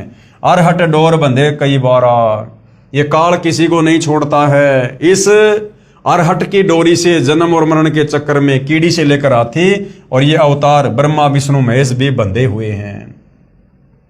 अरब अलील इंदर हुए हैं भाई, अरब अलील इंदर, अरहट डोरी बंधे सब आई। शेष महेश अरु गणेश ताई, अरहट डोरी बंद सब आई। शेष यानी शेषनाग, महेश यानी ये शंकर जी, और ये गणेश आदि जितने भी देवी देवता हैं, ये सब इस काल की जन्म मृत्यु रूपी अरहट की डोरी से बंधे हुए हैं। सबका जन्म और मरण है। शुक्रादिक यानी सुखदेव जैसे ऋषि भी, ध्रुव भी, और प्रहलाद भी, और ब्रह्मादिक यानी ये ब्रह्मादि अर्थात ब्रह्मादिक का मतलब है ब्रह्मा विष्णु महेश भी, ये भी अरहट की डोरी से बंधे हुए हैं, यानी जन्म और मरण में हैं। कोटिक करता फिरता देखा, अरहट डोरी कहूं सुन लेखा। चतुर्भुजी भगवान कहाँ, ब्रह्मा विष्णु महेश की 4 भुजाएं हैं, तो कहते हैं चतुर्भुजी भगवान कहाँ है, अरहट डोर बंधे सभा में। ये सब जन्म और मरण की डोरी से बंधे हुए हैं। यो है खोकापुर का कुआ, ये जो पृथ्वी लोक है, ये इस 21 ब्रह्मांड में कुआ है, कुआ, और या में पड़ा सो निश्चय मुआ। 21 ब्रह्मांड भी सतलोक की तुलना में कुआ है, और जो यहां पर आ गया वो अवश्य जन्म और मरण में रहेगा। आगे क्या बताया गुरुदेव भगवान ने, ज्योति निरंजन यानी काल बलि के वश होकर ये तीनों देवता रजगुण ब्रह्मा, सतगुण विष्णु, तमगुण शिव अपनी महिमा दिखाकर जीवों को स्वर्ग नरक तथा भवसागर में लक 84 योनियों में भटकाते रहते हैं। ज्योति निरंजन यानी काल अपनी माया से नागिनी की तरह जीवों को पैदा करते हैं और फिर मार देते हैं। जिस प्रकार नागिनी अपनी दुम से अंडों के चारों ओर कुंडली बनाती है, फिर उन अंडों पर अपना फन मारती है, जिससे अंडा फूट जाता है, उसमें से बच्चा निकल जाता है, उसको नागिनी खा जाती है। फन मारते समय कई अंडे फूट जाते हैं, क्योंकि नागिनी, ये भाइयों और बहनों, वो अरहट के कुएं का एक चित्र समझा रखा है। जिस प्रकार पहले इस प्रकार से कुएं से पानी निकाला करते थे, पहले ट्यूबवेल वगैरह मोटर वगैरह नहीं होती थी, इसी प्रकार से कुएं से जो है वो पानी निकाला जाता था। तो एक ये चैन है, और इस चैन के साथ में बाल्टियां वेल्ड कर दी जाती थी और बैलों से इसको घुमाया जाता था। तो बाल्टी क्या होती थी, नीचे तो पानी से भर जाती थी और ऊपर आकर यहाँ पर ये खाली हो जाया करती थी। तो कहते हैं कि इस काल का 21 ब्रह्मांड इस अरहट की तरह से है। हम इस पृथ्वी लोक पर आते हैं, यहाँ पर मनुष्य जन्म प्राप्त करते हैं, जैसा भी धर्म कर्म करते हैं, भक्ति करते हैं, थोड़े बहुत हम पुण्य प्राप्त करते हैं, पाप प्राप्त करते हैं, यहाँ से अपने पाप और पुण्य का थैला भर के और ऊपर जाते हैं स्वर्ग में, महास्वर्ग में, वहां पर अपनी भक्ति को खर्च करके फिर वापस मनुष्य जन्म प्राप्त करके इस पृथ्वी लोक पर आ जाते हैं। कभी हम यहाँ पर लक 84 योनियों में चींटी बनते हैं, कभी हाथी बनते हैं, और कभी ब्रह्मा विष्णु महेश बनते हैं, कभी स्त्री और पुरुष बनते हैं। तो ये जन्म मरण का चक्कर, पाप पुण्य का खेल इसी प्रकार से काल के 21 ब्रह्मांड में चलता रहता है। आगे क्या बताया है? उस नागिनी के बहुत सारे अंडे होते हैं, जो अंडे फूटते हैं उनमें से बच्चे निकलते हैं। यदि कोई बच्चा कुंडली यानी सर्प की दुम का घेरा से बाहर निकल जाता है तो वह बच्चा बच जाता है, नहीं तो कुंडली में वह नागिनी छोड़ती नहीं है। जितने बच्चे उस कुंडली के अंदर होते हैं उन सबको खा जाती है। जो साधक यानी जो भगत ब्रह्म यानी काल ब्रह्म यानी ज्योति निरंजन और देवी दुर्गा तथा ब्रह्मा विष्णु शिव तथा अन्य देवताओं तक की भक्ति करते हैं, वे काल ब्रह्म रूपी नागिनी के घेरे यानी जन्म मरण के चक्कर में काल रोक में रह जाते हैं, जिनको काल ज्योति निरंजन खाता है। यानी काल की भक्ति यानी गीता जी में जो ब्रह्म भक्ति बताई है, जिसका ओम मंत्र है, चाहे तो ये ब्रह्म की भक्ति कर लो, चाहे दुर्गा की कर लो, चाहे ब्रह्मा विष्णु महेश की भक्ति कर लो, चाहे नीचे के देवी देवताओं की भक्ति कर लो, ये 21 ब्रह्मांड की भक्ति है। इस भक्ति से हम बाहर नहीं निकल सकते, जन्म मरण के चक्कर में रहेंगे और काल हर बार हमें तपशिला पर भून भून के इसी प्रकार से खाएगा। माया काली नागिनी अपने जाए खात और कुंडली में छोड़े नहीं, 100 बातों की बात। इसी प्रकार ये काल बलि का जाल है, इस काल का जाल है। निरंजन तक की भक्ति पूरे संत से नाम लेकर करेंगे तो भी इस निरंजन की कुंडली 21 ब्रह्मांड से बाहर नहीं निकल सकते। अगर आप सतगुरु रामपाल जी से केवल इस काल तक की भक्ति लेकर भक्ति करोगे, केवल ओम नाम की भक्ति करोगे, प्रथम मंत्र लोगे, तो भी आप इसके जन्म और मरण के चक्कर से बाहर नहीं निकल सकते। हाँ, यदि आपने सतगुरु रामपाल जी से, तत्वदर्शी संत से अगर भक्ति का पूरा कोर्स ले लिया, प्रथम मंत्र प्राप्त कर लिया जिसमें काल ब्रह्मा विष्णु महेश और दुर्गा सबके मंत्र हैं, उसके बाद यदि आपने शतनाम भी प्राप्त कर लिया और तीसरा मंत्र सार नाम प्राप्त कर लिया और फिर सार शब्द आपको प्राप्त हुआ, तो आप इस काल के अरहट के कुएं से जन्म मरण के चक्कर से बाहर निकल सकते हैं। स्वयं ब्रह्मा विष्णु महेश आदि माया शेरा वाली भी निरंजन की कुंडली में है, यानी ब्रह्मा विष्णु महेश को भी ये काल बलि तपशिला पर भून भून के खाता है। ये बेचारे अवतार धार कर आते हैं और जन्म मृत्यु का चक्कर काटते रहते हैं। इसलिए विचार करें, सोहम जाप जो कि ध्रुव और प्रहलाद व सुखदेव ऋषि ने जपा, वह भी पार नहीं हुए, क्योंकि श्री विष्णु पुराण के प्रथम अंश के अध्याय 12 के श्लोक नंबर 93 में पेज नंबर 51 पर लिखा है कि ध्रुव केवल एक कल्प अर्थात 1000 चतुर्युग तक ही मुक्त है, इसलिए काल लोक में ही रहे तथा ओम नमः भागवते वासुदेवाय मंत्र का जाप करने वाले भगत भी श्री कृष्ण तक की भक्ति कर रहे हैं, वे भी 84 लाख योनियों के चक्कर काटने से नहीं बच सकते। यह परम पूज्य कबीर साहिब जी व आदरणीय गरीबदास साहिब जी महाराज की वाणी प्रत्यक्ष प्रमाण देती है। कहने का मतलब भाई और बहनों, आदरणीय गरीबदास जी महाराज जी ने भी बिल्कुल क्लियर कर दिया है कि भैया जब तक आपको तत्वदर्शी संत नहीं मिलता है और तत्वदर्शी संत की भूमिका निभाने के लिए कबीर परमात्मा सत्य पुरुष सतलोक से चलकर खुद ही आते हैं, और जब आप तत्वदर्शी संत की शरण में आ जाओगे, उनके बताए अनुसार उनसे उपदेश प्राप्त करके मर्यादा में रहकर आजीवन भक्ति करोगे, तब कहीं जाकर आप इस काल के 21 ब्रह्मांड से, इस जेल से निकलकर अमरधाम सचखंड सतलोक में जा सकते हो। और जब तक आप सतलोक में नहीं जाओगे, क्योंकि बाकी जितने भी संत महात्मा आचार्य शंकराचार्य किसी भी धर्म के मुल्ला मौलवी पादरी हैं, वो सब के सब शास्त्र विरुद्ध साधना ही करते हैं, काल के जाल में बने रहने वाली साधना ही करते हैं। उनकी भक्ति साधना में आप चाहे कितना जप कर लो, कितने मंत्र जाप कर लो, कितना दान धर्म कर लो, कितने ही भंडारे कर लो, कितना ही कुछ कर लो, आप काल के जाल में ही रहोगे। अनंत कोटि अवतार हैं माया के गोविंद, करता हो अवतरे बहुर पड़े जग फंद। अनंत कोटि अवतार हैं, यानी ब्रह्मा विष्णु महेश के करोड़ों अवतार हो चुके हैं। ये सब माया के गोविंद हैं, यानी माया के अधीन है, इस दुर्गा और काल के अधीन है।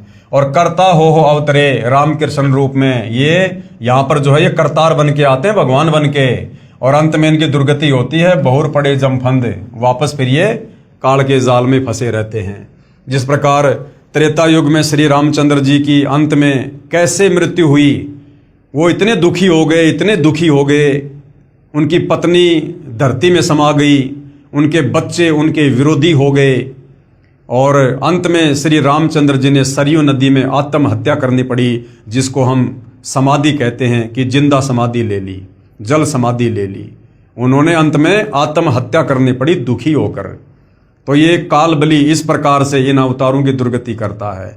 द्वापर युग में श्री कृष्ण जी आए, आजीवन लड़ाई झगड़ों में रहे, उनकी आंखों के सामने महाभारत हो गया, उनके रिश्तेदार मर गए, करोड़ों लोग मरे, 56 करोड़ यादव दुर्वासा के श्राप के कारण मर गए, और उसी श्राप के चलते अंत में श्री कृष्ण जी का भी अंत हुआ। बालिया नाम की शिकारी ने उनके पैर में जहरीला तीर मारा, तड़प तड़प कर उनकी मृत्यु हुई। तो ये काल अपने पुत्रों को और अवतारों को भी नहीं बख्शता है। सत्य पुरुष कबीर साहिब जी की भक्ति से ही जीव मुक्त हो सकता है। यानी ये जीव काल के 21 ब्रह्मांड से कैसे मुक्त होगा? सत्य पुरुष कबीर साहिब जी की भक्ति से।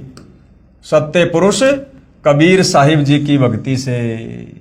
और सत्य पुरुष कबीर साहिब जी की भक्ति कौन बताता है? तत्वदर्शी संत। और वर्तमान में वह तत्वदर्शी संत कौन है? सतगुरु रामपाल जी। तो सतगुरु रामपाल जी से उपदेश लेकर भक्ति करने से ही काल से जीव की मुक्ति हो सकती है। 21 ब्रह्मांड से जीव बाहर निकल सकता है।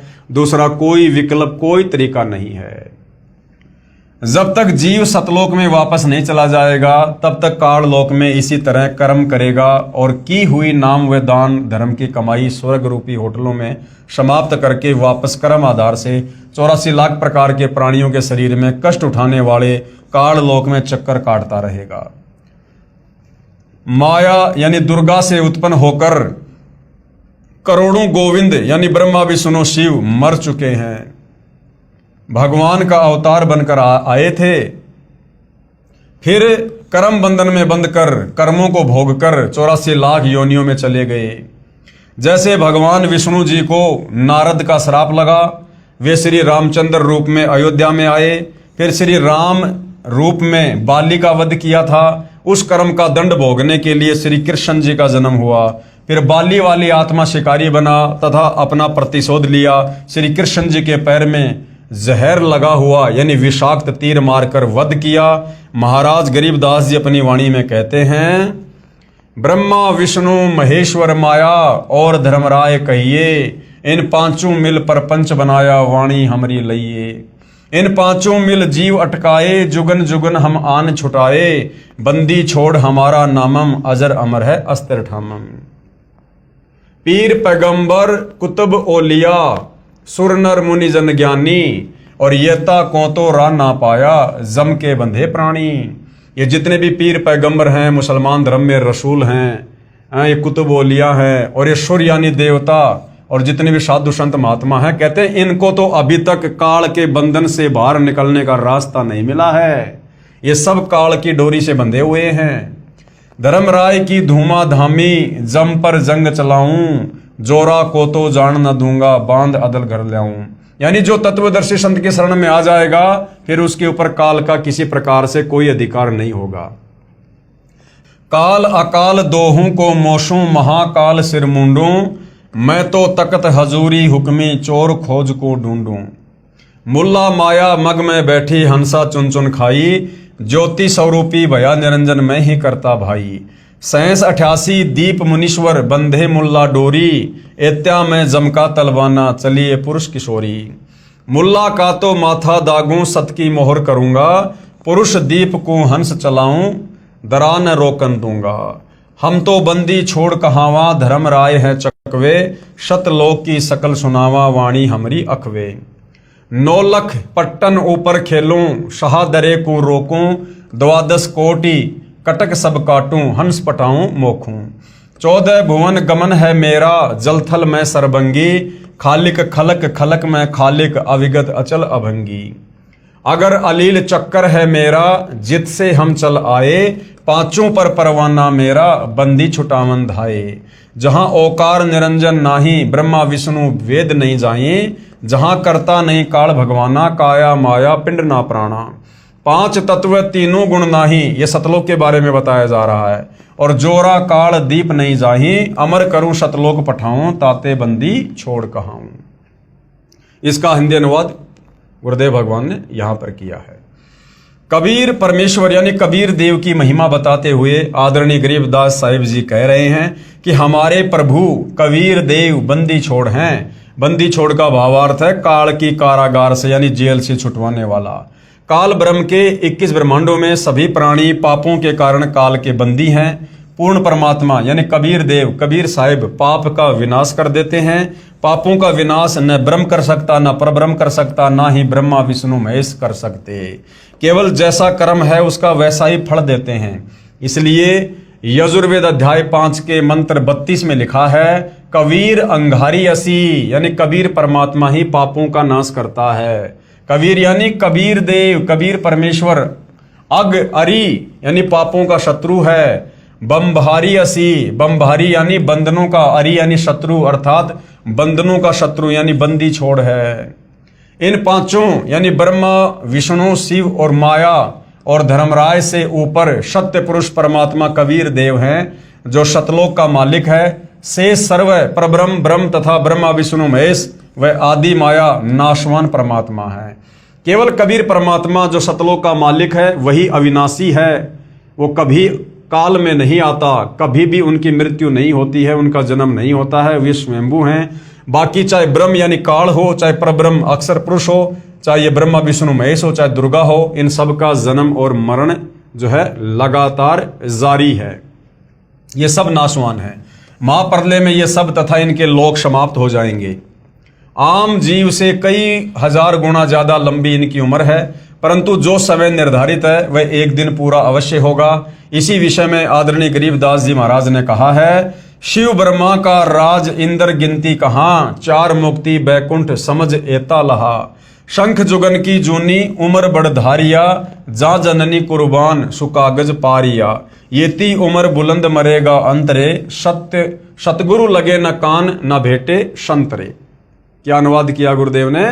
चाहे शंख युग की लंबी उम्र भी क्यों ना हो, वह एक दिन समाप्त जरूर होगी। यदि सत्य पुरुष परमात्मा यानी कबीर देव कबीर साहिब के नुमाइंदे पूर्ण संत गुरु जो 3 नाम का मंत्र जिसमें एक ओम, दूसरा तत्, तीसरा सत्य जो सांकेतिक है जो नाम देता है तथा उसे पूर्ण संत द्वारा नामदान करने का आदेश है, उसे उपदेश लेकर नाम की कमाई करेंगे तो हम सतलोक के अधिकारी हंस हो सकते हैं। अब भाई और बहनों, कबीर परमेश्वर अपना कोई भी नुमाइंदा यहाँ नहीं भेजता है। कबीर परमेश्वर अपने आप को छुपाते हुए अपने आप को ही कबीर जी का दास बताकर, नुमाइंदा बताकर आप और हमें यहाँ पर तत्व ज्ञान समझाते हैं, सतगुरु की भूमिका करते हैं। सत्य साधना बिना बहुत लंबी उम्र कोई काम नहीं आएगी, क्योंकि निरंजन लोक में दुख ही दुख है। यानी काल के लोक में चाहे लाखों साल की उम्र प्राप्त कर लो, यहाँ पर दुखों के सिवा कुछ भी नहीं है। कबीर जीवन तो थोड़ा ही भला, जय सत सुमरण होए, लाख बरस का जीवना लेखे धरे न कोई। यदि सत्य साधना की जाए तो कम उम्र ही अच्छी है। यदि सत्य साधना सत्य पुरुष की नहीं है तथा काल ब्रह्म की व देवताओं व देवियों की पूजा करके व प्राणायाम आदि करके लंबी आयु जीने वालों का कोई लेखा यानी मोक्ष मार्ग में नहीं किया जाएगा। इतनी लंबी आयु जितनी शंकर जी की है मिल जाए तो भी एक दिन मृत्यु अवश्य होगी, और करोड़ों बार हो चुकी है, अरबों बार हो चुकी है। ब्रह्मा विष्णु महेश की जो इतनी लंबी उम्र है ये भी अरबों करोड़ों खरबों बार मर चुके हैं। आम जीव की तो गिनती नहीं है। भक्ति गलत है, इसलिए जन्म तथा मृत्यु का चक्कर बना रहेगा। ऐसी उम्र का क्या औचित्य। कबीर साहिब अपनी यानी पूर्ण ब्रह्म की जानकारी स्वयं ही बताते हैं कि इन परमात्माओं से ऊपर यानी ब्रह्मा विष्णु महेश से ऊपर, दुर्गा से ऊपर, ब्रह्म से ऊपर, परब्रह्म से ऊपर असंख्य भुजा का परमात्मा सत्य पुरुष है जो सतलोक सचखंड सतधाम में रहता है, तथा उसके अंतर्गत सर्वलोक यानी इस ब्रह्म काल के 21 ब्रह्मांड व ब्रह्मा विष्णु शिव आदि के लोक तथा परब्रह्म यानी अक्षर पुरुष के 7 संग ब्रह्मांड व अन्य सभी ब्रह्मांड आते हैं, और वहां पर शतनाम शारनाम के जाप द्वारा जाया जाएगा जो पूरे गुरु से प्राप्त होता है। और पूरा गुरु वर्तमान में धरती पर केवल सतगुरु रामपाल जी है। सचखंड यानी सतलोक में जो आत्मा चली जाती है उसका पुनर्जन्म नहीं होता, यानी वो आत्मा फिर वापस काल के लोक में नहीं आती है, और ना सतलोक में कभी वो मृत्यु में आती है। केवल एक बार जन्म होता है, उसके बाद फिर मृत्यु कभी नहीं होती है। सत्य पुरुष यानी पूर्ण ब्रह्म कबीर साहिब कबीर देव ही अन्य लोकों में स्वयं ही भिन्न भिन्न नामों से विराजमान है। जैसे अलख लोक में अलख पुरुष, अगम लोक में अगम पुरुष और अकय लोक में अनामी पुरुष रूप में विराजमान हैं। ये तो उपमात्मक नाम है, परंतु वास्तविक नाम उस पूर्ण पुरुष का कबीर देव, भाषा भिन्न होकर कबीर साहिब है।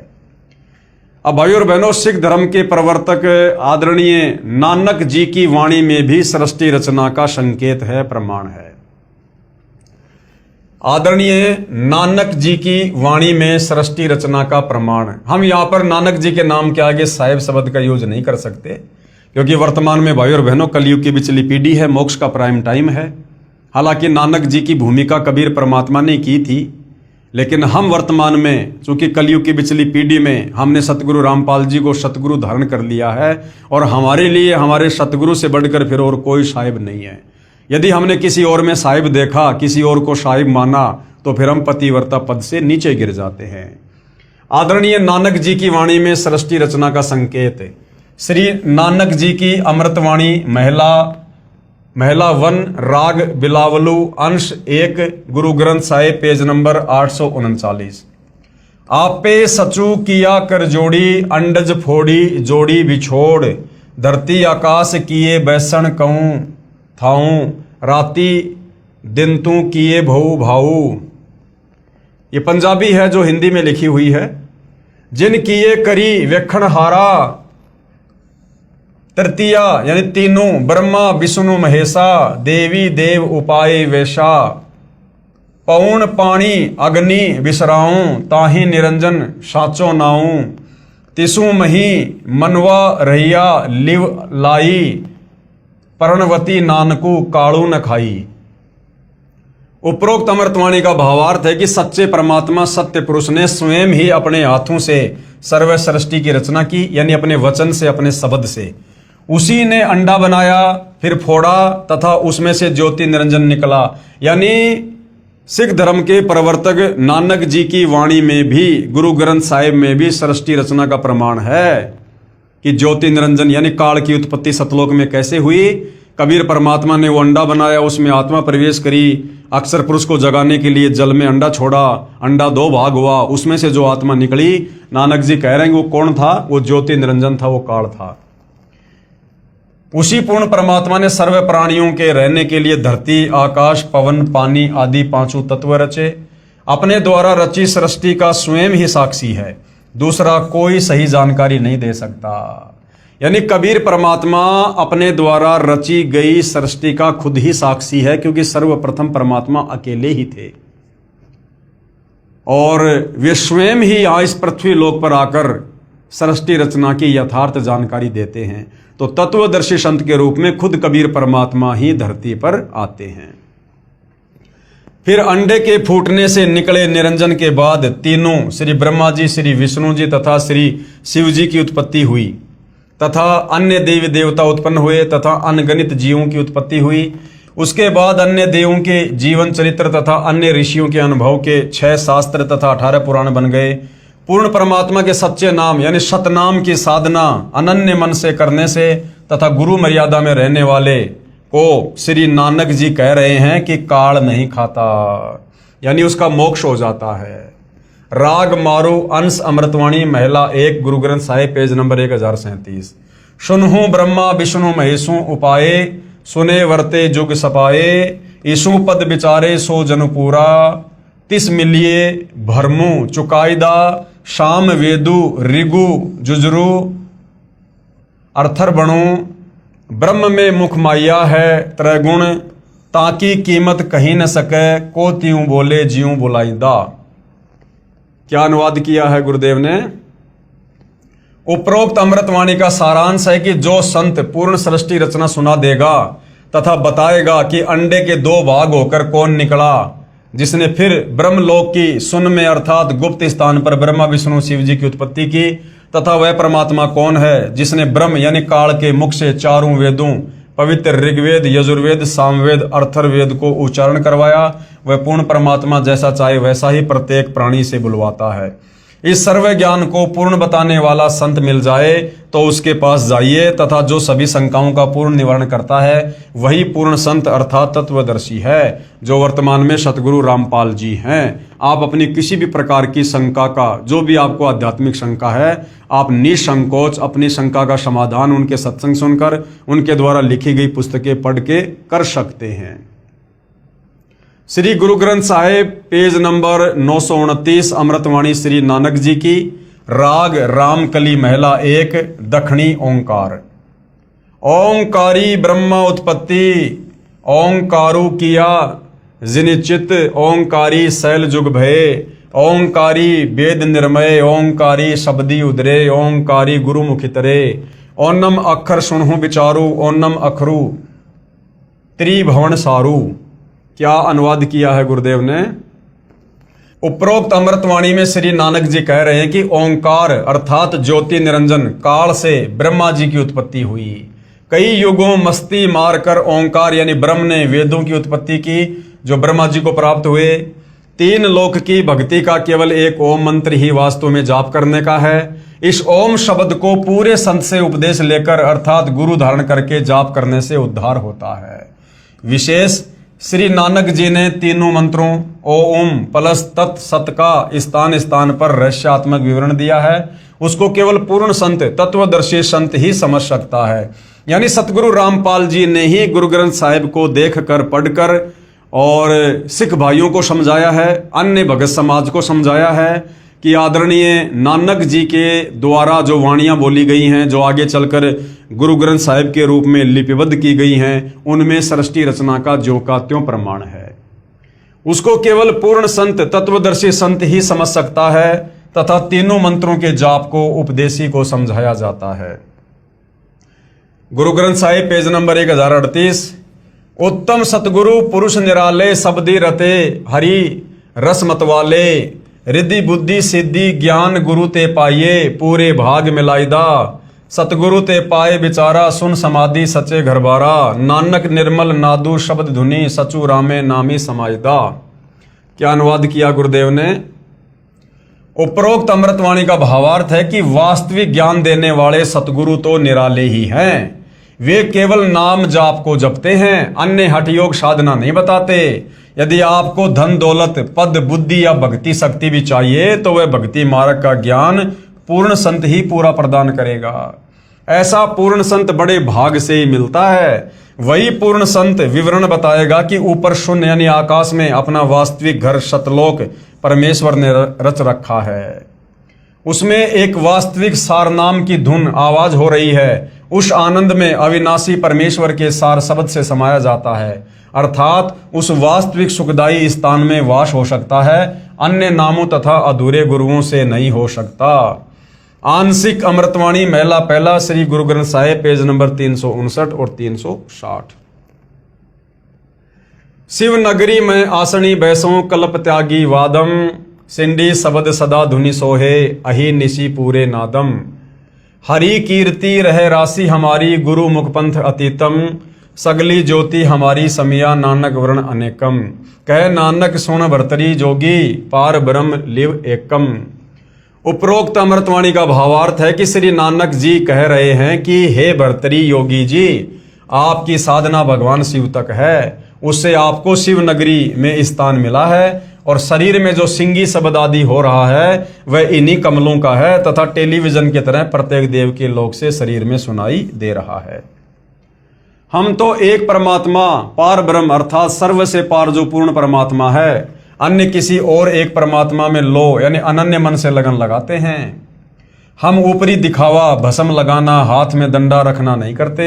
मैं तो सभी प्राणियों को एक पूर्ण परमात्मा सत्य पुरुष की संतान समझता हूँ। सब उसी शक्ति से चलायमान है। हमारी मुद्रा तो सच्चा नाम जाप गुरु से प्राप्त करके करना है, तथा क्षमा करना हमारा बाणा यानी वेशभूषा है। मैं तो पूर्ण परमात्मा का उपासक हूँ, तथा पूर्ण सतगुरु का भक्ति मार्ग इससे भिन्न है। अमृतवाणी राग आशा महला 1 श्री गुरु ग्रंथ साहिब पेज नंबर 420। आशा महला जिन नामू विसारिया दूजे भरमी बुलाई, मूलो छोड़ी डाली लगे, किया पावही छाई, साहिबू मेरा एक है अवरू नहीं भाई, कृपया ते सुख पाइया साचे परथाई गुरु की सेवा सो करे जिसु आप ही कराए नानक सिरु दे छूटिए दरगह पति पाए। उपरोक्त वाणी का भावार्थ है कि श्री नानक जी कह रहे हैं कि जो पूर्ण परमात्मा का वास्तविक नाम भूलकर अन्य भगवान के नामों के जाप में भ्रम रहे हैं वे तो ऐसा कर रहे हैं कि मूल यानी पूर्ण परमात्मा को छोड़कर डालियों तीनों गुण रूप रजगुण ब्रह्मा सतगुण विष्णु तमगुण शिव जी की सच्चाई यानी पूजा कर रहे हैं। उस साधना से कोई सुख नहीं हो सकता, अर्थात पौधा सूख जाएगा तो छाया में नहीं बैठ पाओगे। भावार्थ है कि शास्त्र विधि रहित साधना करने से व्यर्थ प्रयत्न है, कोई लाभ नहीं। इसी का प्रमाण पवित्र गीता अध्याय 16 श्लोक 23-24 में भी है। उस पूर्ण परमात्मा को प्राप्त करने के लिए मनमुखी यानी मनमानी साधना त्याग कर पूर्ण गुरुदेव को समर्पण करने से तथा सच्चे नाम के जाप से ही मोक्ष संभव है, नहीं तो मृत्यु के उपरांत नरक जाएगा। यानी जितने भी धर्मशास्त्र हैं, जितने भी महापुरुष हैं, सब केवल एक ही भाषा बोल रहे हैं कि भैया इस काल ज्योति निरंजन की भक्ति तक आप चाहे कितना ही जोर लगा लो, कितना ही कुछ कर लो, काल ब्रह्म से नीचे दुर्गा है, फिर ब्रह्मा विष्णु महेश है, फिर देवी देवता हैं, फिर नीचे ये धर्मगुरु ने पाखंड पूजा शुरू करी रखी है। आप चाहे 21 ब्रह्मांड के अंतर्गत काल के अंतर्गत कितनी साधना कर लो, आपका मोक्ष नहीं हो सकता, आप जन्म मरण से छुटकारा प्राप्त नहीं कर सकते।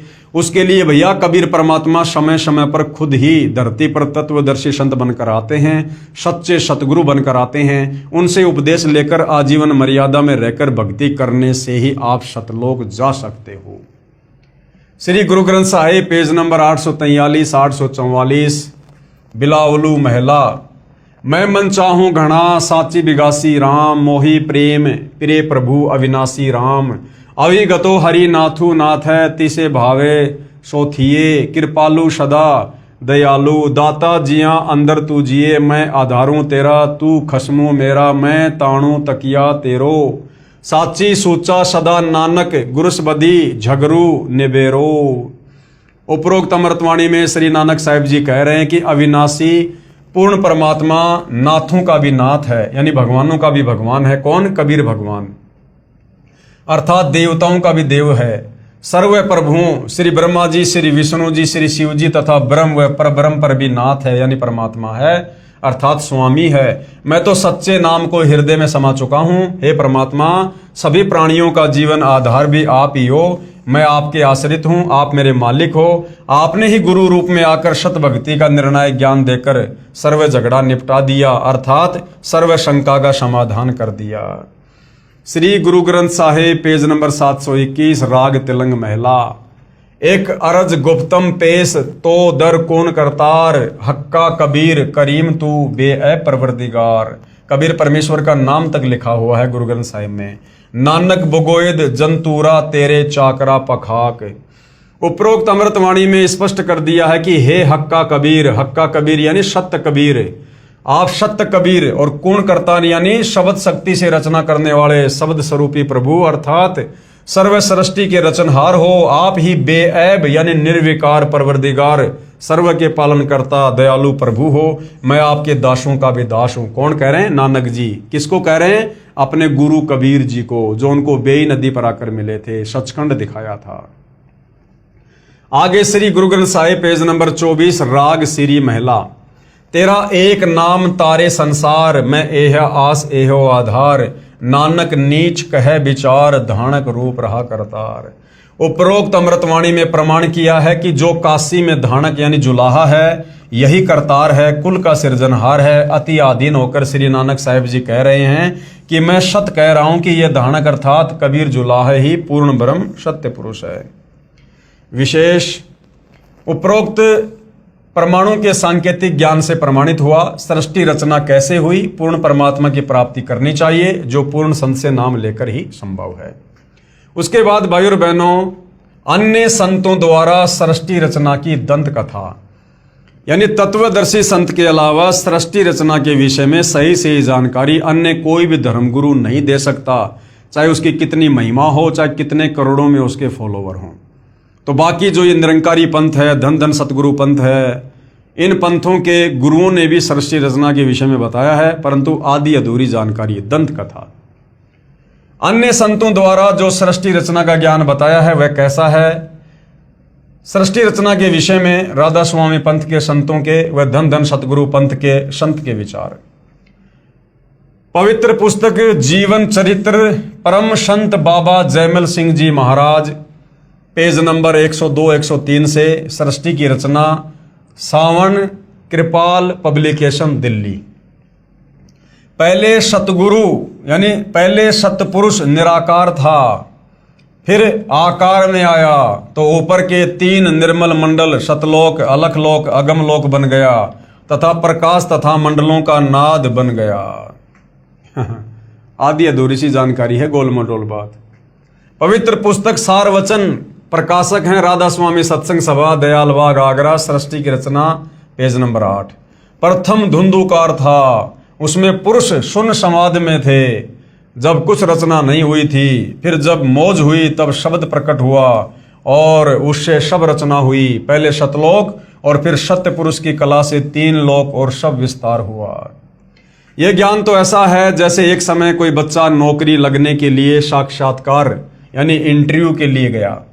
गुरुदेव कह रहे हैं कि इन अन्य संतों के द्वारा जो जोड़ तोड़ करके आदि अधूरी सृष्टि रचना बताई गई है अपने भक्तों को, ये सृष्टि रचना तो ऐसे है, इसको समझने के लिए परमात्मा एक छोटा सा चुटकुला सुना रहे हैं। ये ज्ञान तो ऐसा है जैसे एक समय कोई बच्चा नौकरी लगने के लिए साक्षात्कार यानी इंटरव्यू के लिए गया। अधिकारी ने पूछा कि आपने महाभारत पढ़ा है? लड़के ने उत्तर दिया कि उंगलियों पर रट रखा है। अधिकारी ने प्रश्न किया कि 5 पांडवों के नाम बताओ। लड़के ने उत्तर दिया, एक भीम था, एक उसका बड़ा भाई था, एक उससे छोटा था, एक और था तथा एक का नाम मैं भूल गया। उपरोक्त सृष्टि रचना का ज्ञान तो ऐसा जानो। सत्य पुरुष व सतलोक की महिमा बताने वाले वे 5 नाम ओंकार, ज्योति निरंजन, ररंकार, सोहम, सतनाम देने वाले व 3 नाम अकाल मूर्ति, सत्य पुरुष, शब्द स्वरूपी राम देने वाले संतों द्वारा रची पुस्तकों से कुछ निष्कर्ष। यानी राधा स्वामी और धन धन सतगुरु पंथ में इस प्रकार के नाम दिए जाते हैं। तो इनके गुरुओं के द्वारा सृष्टि रचना के विषय में क्या बताया गया है? संत मत प्रकाश भाग 3 पेज नंबर 76 पर लिखा है कि सचखंड या सतनाम चौथा लोक है। सतनाम जो कि जपने का मंत्र है, उसको लोक बता रहे हैं, उसको जगह बता रहे हैं। यहां पर सतनाम को स्थान कहा है। फिर इस पवित्र पुस्तक के पेज नंबर 79 पर लिखा है कि एक राम दशरथ का बेटा, दूसरा राम मन, तीसरा राम ब्रह्म, चौथा राम सतनाम। यहां पर राम बता दिया सतनाम को। कभी तो सतनाम को जगह बता रहे हैं, कभी सतनाम को राम बता रहे हैं। ये असली राम है। फिर पवित्र पुस्तक संत मत प्रकाश पहला भाग पेज नंबर 17 पर लिखा है कि वह सतलोक है, उसी को सतनाम कहा है। पवित्र पुस्तक सारवचन नसर यानी वार्तिक पेज नंबर 3 पर लिखा है कि अब समझना चाहिए कि राधा स्वामी पंथ सबसे ऊंचा मुकाम है यानी जगह है कि जिसको संतों ने सतलोक और सचखंड और सार शब्द और सत शब्द और सतनाम और सत्य पुरुष करके बयान किया है। यानी सतनाम जाप करने का मंत्र है या कोई जगह है या परमात्मा का नाम है, ये भी इन संतों को नहीं पता है। पवित्र पुस्तक सारवचन नसर आगरा से प्रकाशित पेज नंबर 4 पर भी उपरोक्त ज्यों का त्यों वर्णन है। पवित्र पुस्तक सचखंड की सड़क पेज नंबर 226 संतों का देश सचखंड या सतलोक है, उसी को सतनाम सतशब्द सार शब्द कहा जाता है। विशेष उपरोक्त व्याख्या ऐसी लगी जैसे किसी ने जीवन में न तो शहर देखा है, ना कार देखी है और ना पेट्रोल देखा है और ना ड्राइवर का ज्ञान हो कि ड्राइवर किसे कहते हैं, और वह व्यक्ति अन्य साथियों से कहे कि मैं शहर में जाता हूं, कार में बैठकर आनंद मनाता हूं। फिर साथियों ने पूछा कि भाई कार कैसी है, पेट्रोल कैसा है और ड्राइवर कैसा है, शहर कैसा है? उस गुरु ने उत्तर दिया कि शहर कहो चाहे कार कहो एक ही बात है। शहर भी कार ही है, पेट्रोल भी कार कोई कहते हैं, ड्राइवर भी कार कोई कहते हैं, सड़क भी कार कोई कहते हैं। अर्थात ये राधा स्वामी पंथ वाले धन धन सतगुरु पंथ वाले गुरु ये सतनाम की व्याख्या करते हैं कि सतलोक भी सतनाम है, सत्य पुरुष भी सतनाम है, सचखंड भी सतनाम है। मतलब इनको सृष्टि रचना के विषय में 1% भी ज्ञान नहीं है कि सृष्टि रचना वास्तव में है क्या। केवल जोड़ तोड़ करके कबीर परमेश्वर की वाणियों को ना समझकर कहीं का ईंट कहीं का रोड़ा उठाकर इन्होंने इस प्रकार की सृष्टि रचना बनाई हुई है। आओ विचार करें। सत्य पुरुष तो पूर्ण परमात्मा है। सत्य पुरुष कौन है? पूर्ण परमात्मा। कौन? कबीर साहिब। और सतनाम क्या है? सतनाम वह दो मंत्र का नाम है, जिसमें एक मंत्र ओम है और दूसरा है तत्, जो सांकेतिक है। तथा इसके बाद सारनाम भगत को पूर्ण गुरु द्वारा दिया जाता है। ये सतनाम तथा सारनाम दोनों सुमरण करने के नाम हैं। सतलोक वह स्थान है जहां सत्य पुरुष रहता है। पुण्य आत्माएं स्वयं निर्णय करें तथा सत्य असत्य का। तो भाई और बहनों, इस पवित्र पुस्तक ज्ञान गंगा के ऊपर जो सृष्टि रचना को समझाने के लिए वीडियो बन रहे हैं, तो सृष्टि रचना यहाँ पर समाप्त हो जाती है। हमें पूज्य गुरुदेव भगवान परमेश्वर रामपाल जी ने इस पवित्र पुस्तक ज्ञान गंगा में सृष्टि रचना का कंप्लीट ज्ञान दे दिया है कि भैया कबीर परमात्मा कौन थे, ऊपर के चार लोक परमात्मा ने कैसे रचे, किस प्रकार से रचे, फिर परमेश्वर ने किस प्रकार से नीचे की सृष्टि की रचना की, और किस प्रकार से ये काल ब्रह्म, दुर्गा और ब्रह्मा विष्णु महेश के साथ मिलकर, और किस प्रकार से ये जीवों की उत्पत्ति कर रहे हैं। और हम जीवों की उत्पत्ति क्यों करते हैं? इस काल के भोजन के लिए करते हैं। हम यहाँ पर अपने कर्म का दंड भोग रहे हैं, जो गलती हमने सतलोक में की थी। और जब तक हम वापस सतलोक पहुंचाने वाली भक्ति नहीं करेंगे, और सतलोक पहुंचाने वाली भक्ति खुद सतलोक से चलकर कबीर परमात्मा तत्वदर्शी संत के रूप में खुद ही धरती पर प्रकट होकर समझाते हैं। और जब तक हम तत्वदर्शी संत के सत्संग नहीं सुनेंगे, उनकी शरण में नहीं आएंगे और मर्यादा में रहकर भक्ति नहीं करेंगे, हम इस काल बलि की जेल से, जन्म मरण के चक्कर से, लक 84 योनियों के कष्ट से बाहर नहीं निकल सकते। तो भाई और बहनों, आगे के ज्ञान को समझने के लिए, अध्यात्म को समझने के लिए, किसी भी धर्म के धर्म ग्रंथ को समझने के लिए, गीता, वेद, कुरान, पुराण, बाइबल को समझने के लिए हमने सृष्टि रचना का ज्ञान होना अति आवश्यक है, ताकि हम आगे के ज्ञान को बखूबी सरलता से समझ सकें। तो भाई और बहनों, सृष्टि रचना पूज्य गुरुदेव भगवान ने जो बताई है, जो लिखी है, वो सर्व धर्मों के सर्व धर्म शास्त्रों से प्रमाणित है। अब आगे ज्ञान गंगा पुस्तक में जो ज्ञान है, उसको जब हम सुनेंगे, देखेंगे, पढ़ेंगे, समझेंगे, तो हमारे मन में किसी प्रकार की कोई भी शंका उत्पन्न नहीं होनी चाहिए। इसलिए गुरुदेव ने पहले सृष्टि रचना हमें पूरी समझाई है। तो भाई और बहनों, आज के वीडियो में केवल इतना ही, और प्रार्थना करूंगा यदि आपको सतगुरुदेव जी का ज्ञान धीरे धीरे समझ में आ रहा है, तो आप जी YouTube पर गुरुदेव के सत्संग सुनिएगा और अति शीघ्र उनसे नाम उपदेश लेकर अपनी आत्मा के कल्याण की दिशा में आगे बढ़िएगा। तो आज की वीडियो में भाई और बहनों केवल इतना ही। कल रात्रि 8:30 बजे हम फिर आगे बढ़ेंगे। तब तक पूज्य गुरुदेव भगवान हम सबको आज्ञा दे, सद्बुद्धि दे, हमारा मार्गदर्शन करे, हमें भ्रमने भटकने से बचाए। बंदी छोड़ सतगुरु रामपाल जी परमेश्वर जी की जय हो।